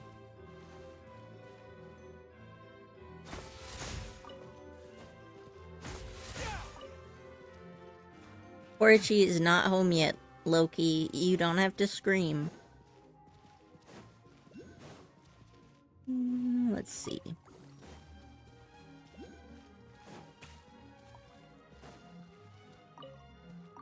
Oh, wow. Somebody shoved a book in there? This kind of looks like water, though. Oh. Energy Flow 1. Within these runes are strange water-colored energy flows that seem to follow established channels as they flow along. Additionally, there are devices on the tracks that can gather these energy flows. These strange devices can even use lifts to transfer the flows to high or low-level channels. The final goal seems to be to guide this energy into the large machine in the middle of the ruins. Huh. Okay. So it's pouring out of several places.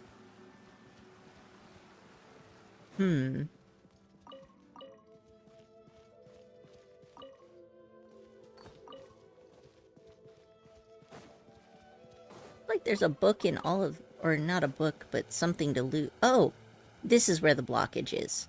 Alright. So I just gotta beat these up and then I should be able to do it.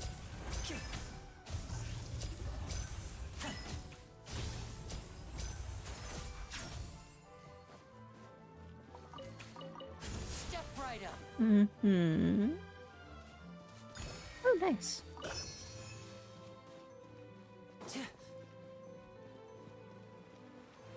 So this must be contained in glass, then. Oh, no, it's not, because look, our feet is under the water. Alright. Loki, can you stop being a menace for 2 seconds? No?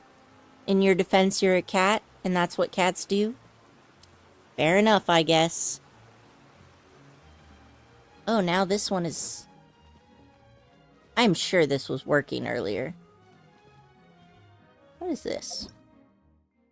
Operable mechanisms, track assemblages, and Elpheus beams. Assemblages and Elpheus beams. There will sometimes be spherical beam relays on the tracks, and their movement can be controlled by regulating the valves. When they receive a beam, the beam relays will fire off another beam in a certain direction. Okay.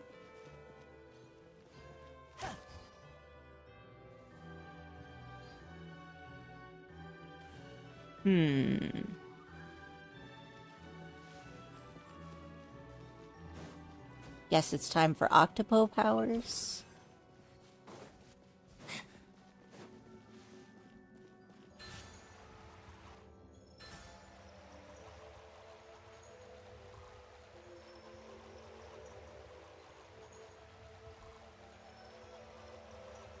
That doesn't seem to be doing much.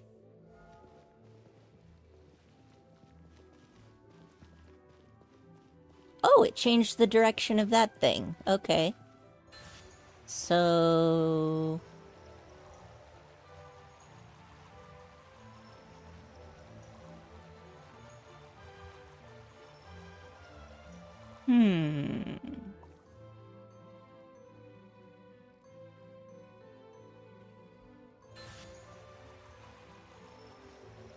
Up, up, up, and away.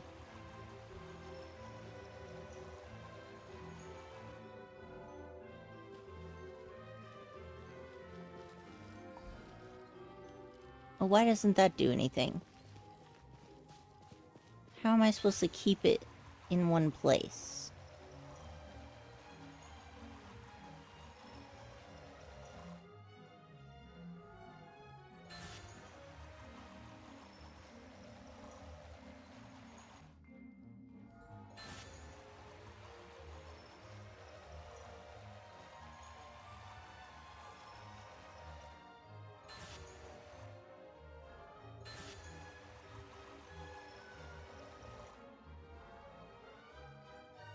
Alright, I'm probably barking up the wrong tree here. What about this thing? The lift is already on this floor. Okay, so that calls up the lift. The fuck is the lift? Maybe the lift is the secret.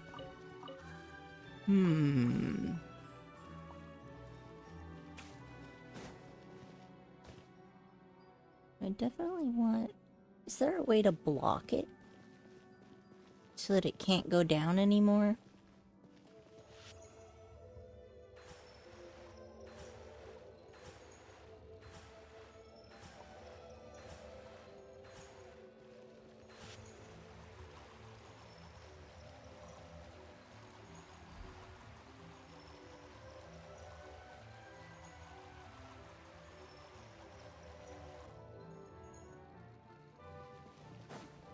What about... Aha! There we go. I knew I could figure it out.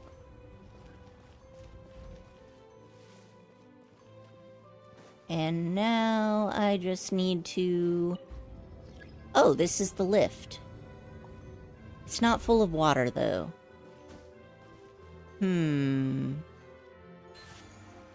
I feel like it should have been full of water before I came down here.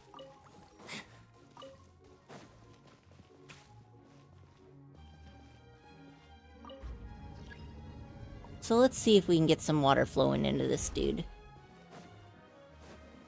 I can't just open this. Aw.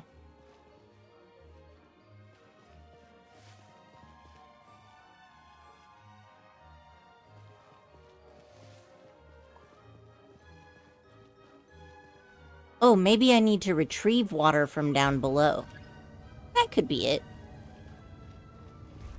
Alright, alright. So this is gonna open that thing. I don't think I have enough time to run in. Oh, I surprisingly do. Okay. Energy flow 2. On the channels required for energy to flow. Sometimes corners will have dispatch devices that can adjust the energy flow direction. Based on their shape, you may be able to determine the direction the energy will flow. And there are often mechanisms to change the directions of these dispatch devices nearby.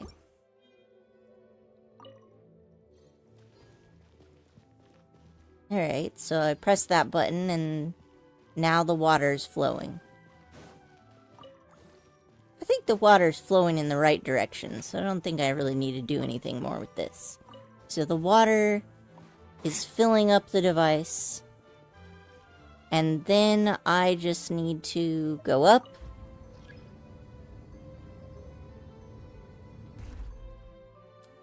And release it. I don't think that that will keep a stable float. Loki, come on. Really? You gonna toss my phone on the floor? I see how it is. Alright, so we got this thing. What does it want me to do now?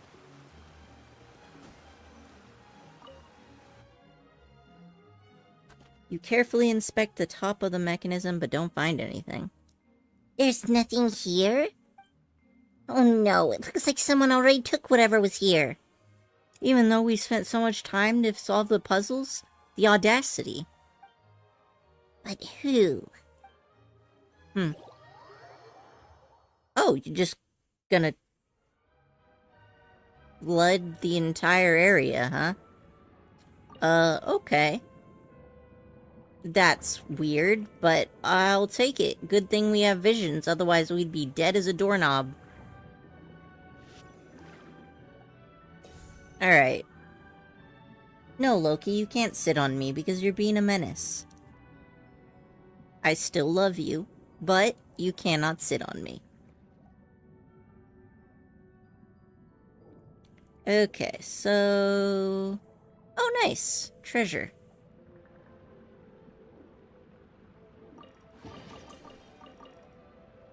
Oh, and I can look at what's underneath here. What's underneath here? Something that I need a manta ray for. Oh, what the heck? Okay, there we go. The manta ray. There you are.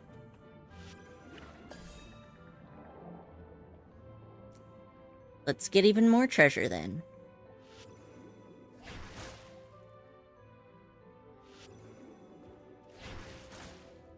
Rude. There we go.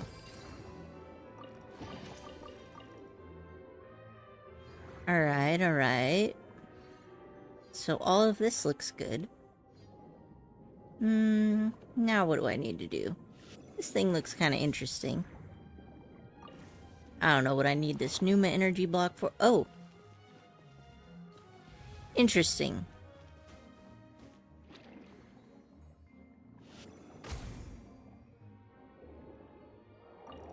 Okay. Got some money.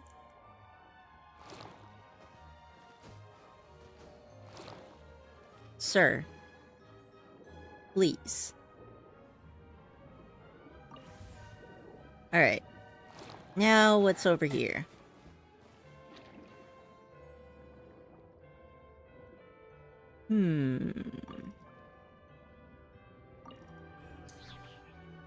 Secret room.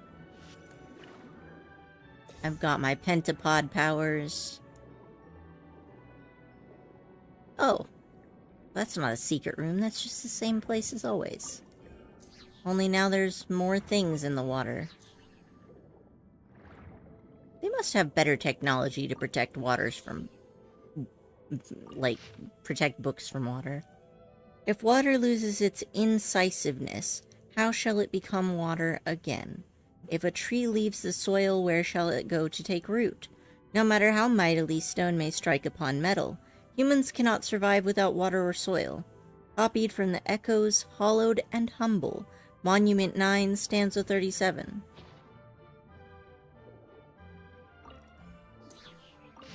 No, I don't want to read that. There we go.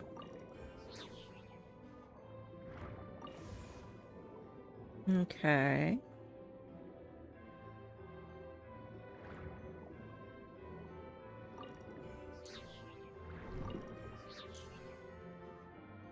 Oh, so this thing is broken again, huh?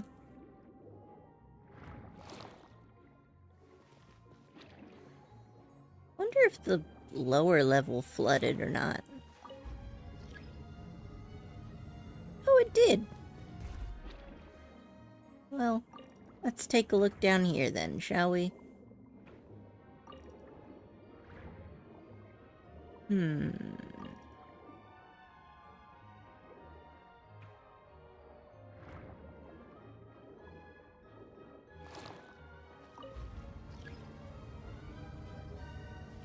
Nothing very interesting down there. Maybe I'm gonna have to do this puzzle again. Where's the octopus? There you are.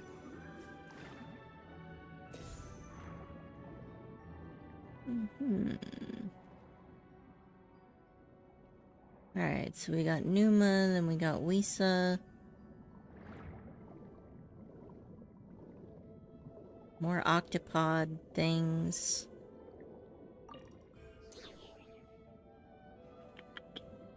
Oh, right, that is where we get into dry. We don't want dry.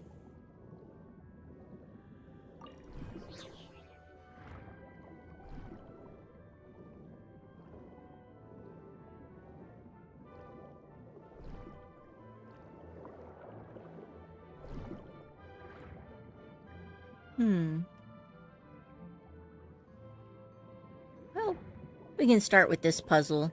Not much else to do anyway. Okay. And now...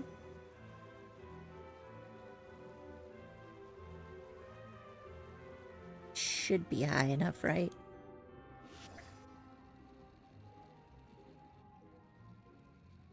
Mm-hmm.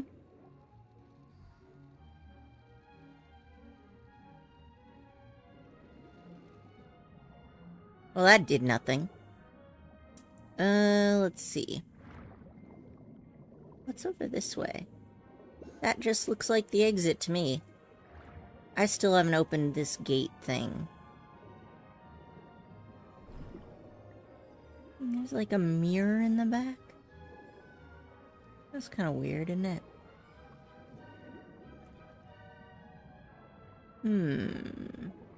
Oh, can I walk through the mirror?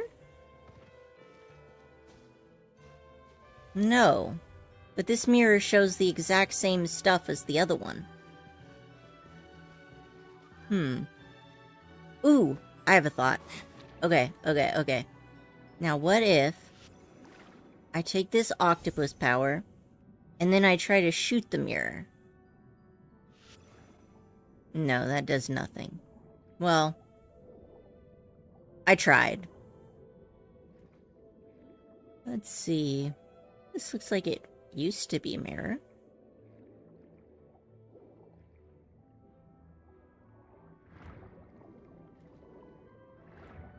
We got rocks. Do you have anything else that's affected by Numa and Wisa here? Because they place it multiple times, which makes me think that I should be able to find some way to use them. Nothing hidden on the ceilings.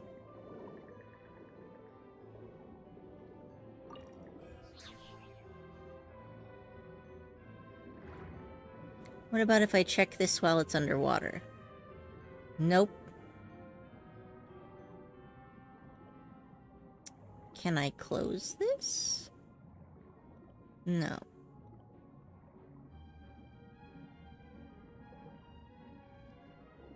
If I hit this again, all that'll happen is that this won't get any light anymore.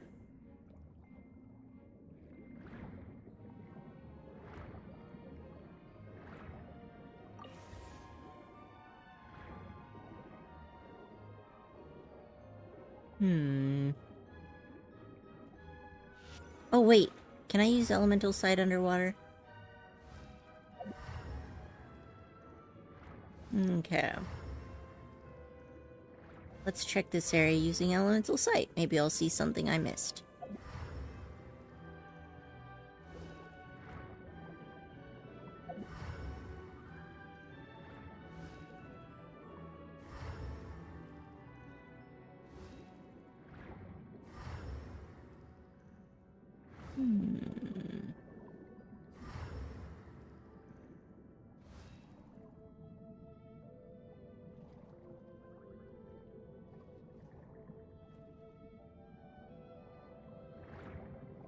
Maybe there's some other clues on how to get this open. That mirror is definitely the most suspicious, though.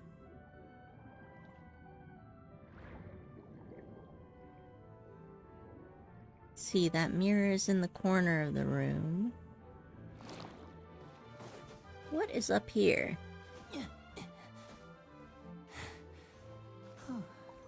Okay, that's just for good looks. That doesn't do anything. I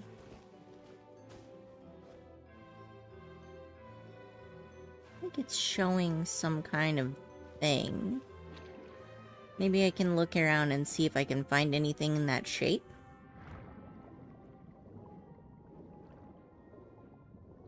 Doesn't look like here. Doesn't look like here.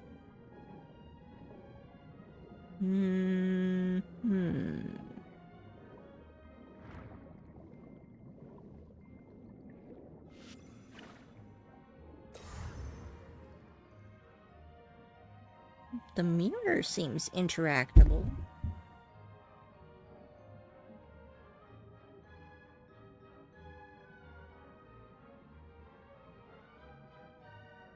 And they bothered to give us that octopus thing, so that means I must be able to use the octopus on something.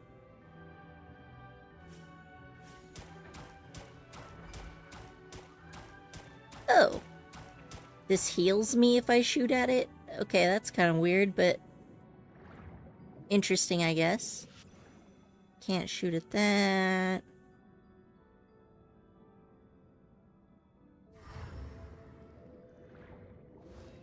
Let's see if I could shoot at the device.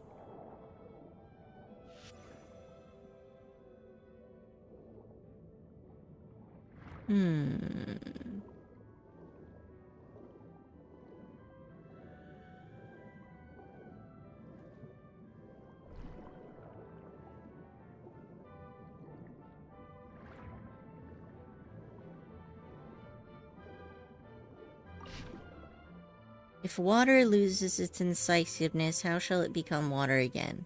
If a tree leaves the soil, where shall it go to take root? No matter how mightily stone may strike upon metal, humans cannot survive without water or soil. I don't know, I'm not seeing anything useful out of there. You know, these broken picture thingies don't seem to trigger anything. I can't hit this. Hi, Loki. I mean, I can still rotate this thing, but it, like, doesn't do anything useful. Right? Not unless I could destroy that pillar. There also doesn't seem to be any other orbs. So what is the logical thing that I am missing here?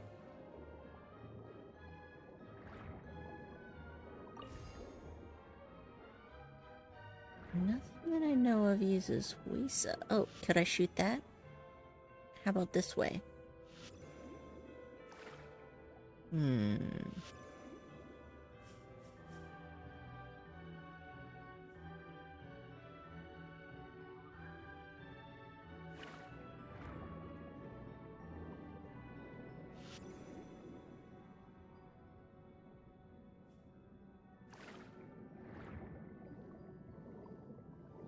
Would be nice if I could just swim up through the floor.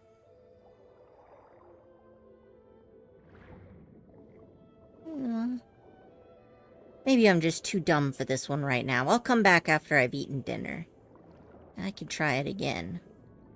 But I should at least add that so I don't forget that the puzzle exists. Alright.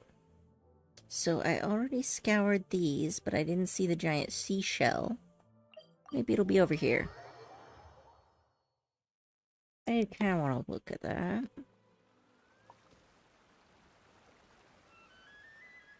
I know there was a giant clamshell somewhere. I seen it with my own 2 eyes. So I definitely encountered this already.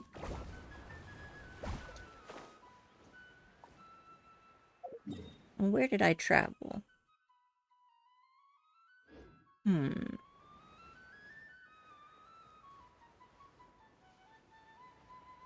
No, this all looks familiar.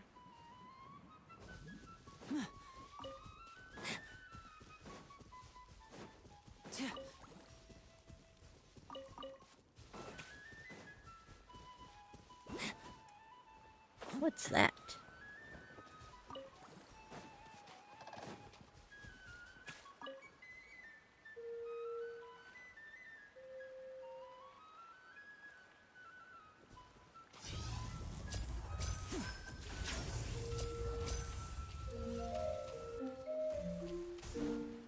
Well, I don't know why that worked, but I'll take the W. Some kind of trick.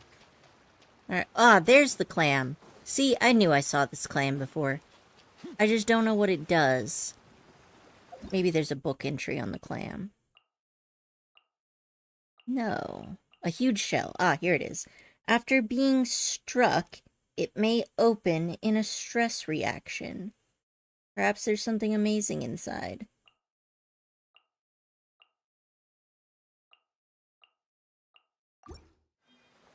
Well, let's try.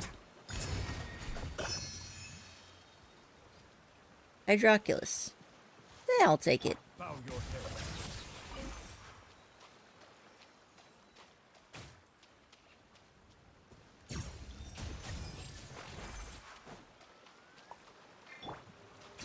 A moment, please. I wasn't planning on crab hunting, but it's fine. Okay. Now, where was those cannons that I remember seeing?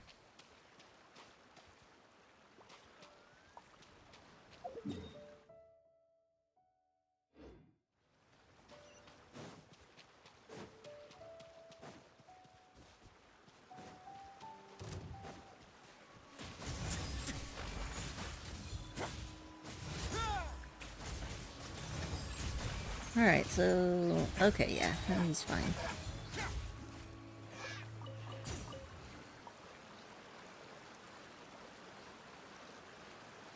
is that? Ah, there it is. Silence. Okay.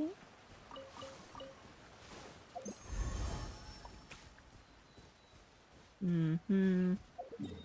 Now, if I was trying to reach this, that means I probably would have gone along this way.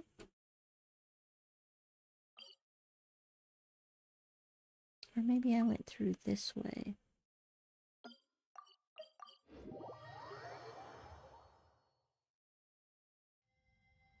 I'm sure that if I keep looking, I'll find those cannons. I remember them being very conspicuous.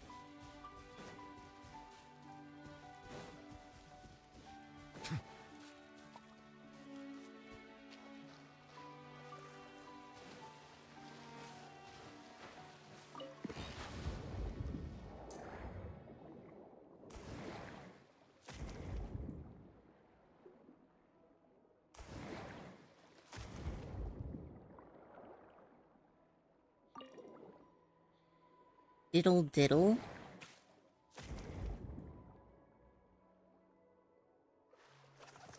Seems a bit suspicious. Someone is singing in the overworld and it's not Barbara.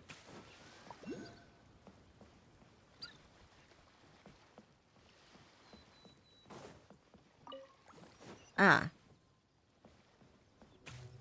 I am... Oh my gosh! That Puss in Boots. I'll be back. Can't afford to take on more quests until after I've done all the prerequisites for the Archon quest. Let's grab this teleport point then, shall we? Oh.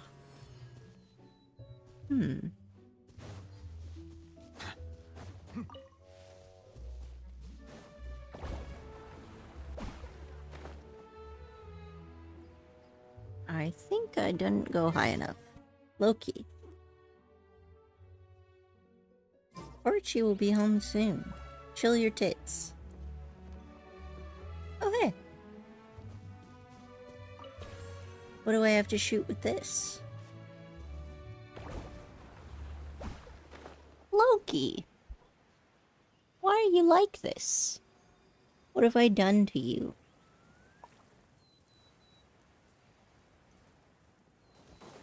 Okay, so there's this thing that was hidden there. There should be something in the area that I could shoot with it. Loki, don't try to eat my cables. I need those.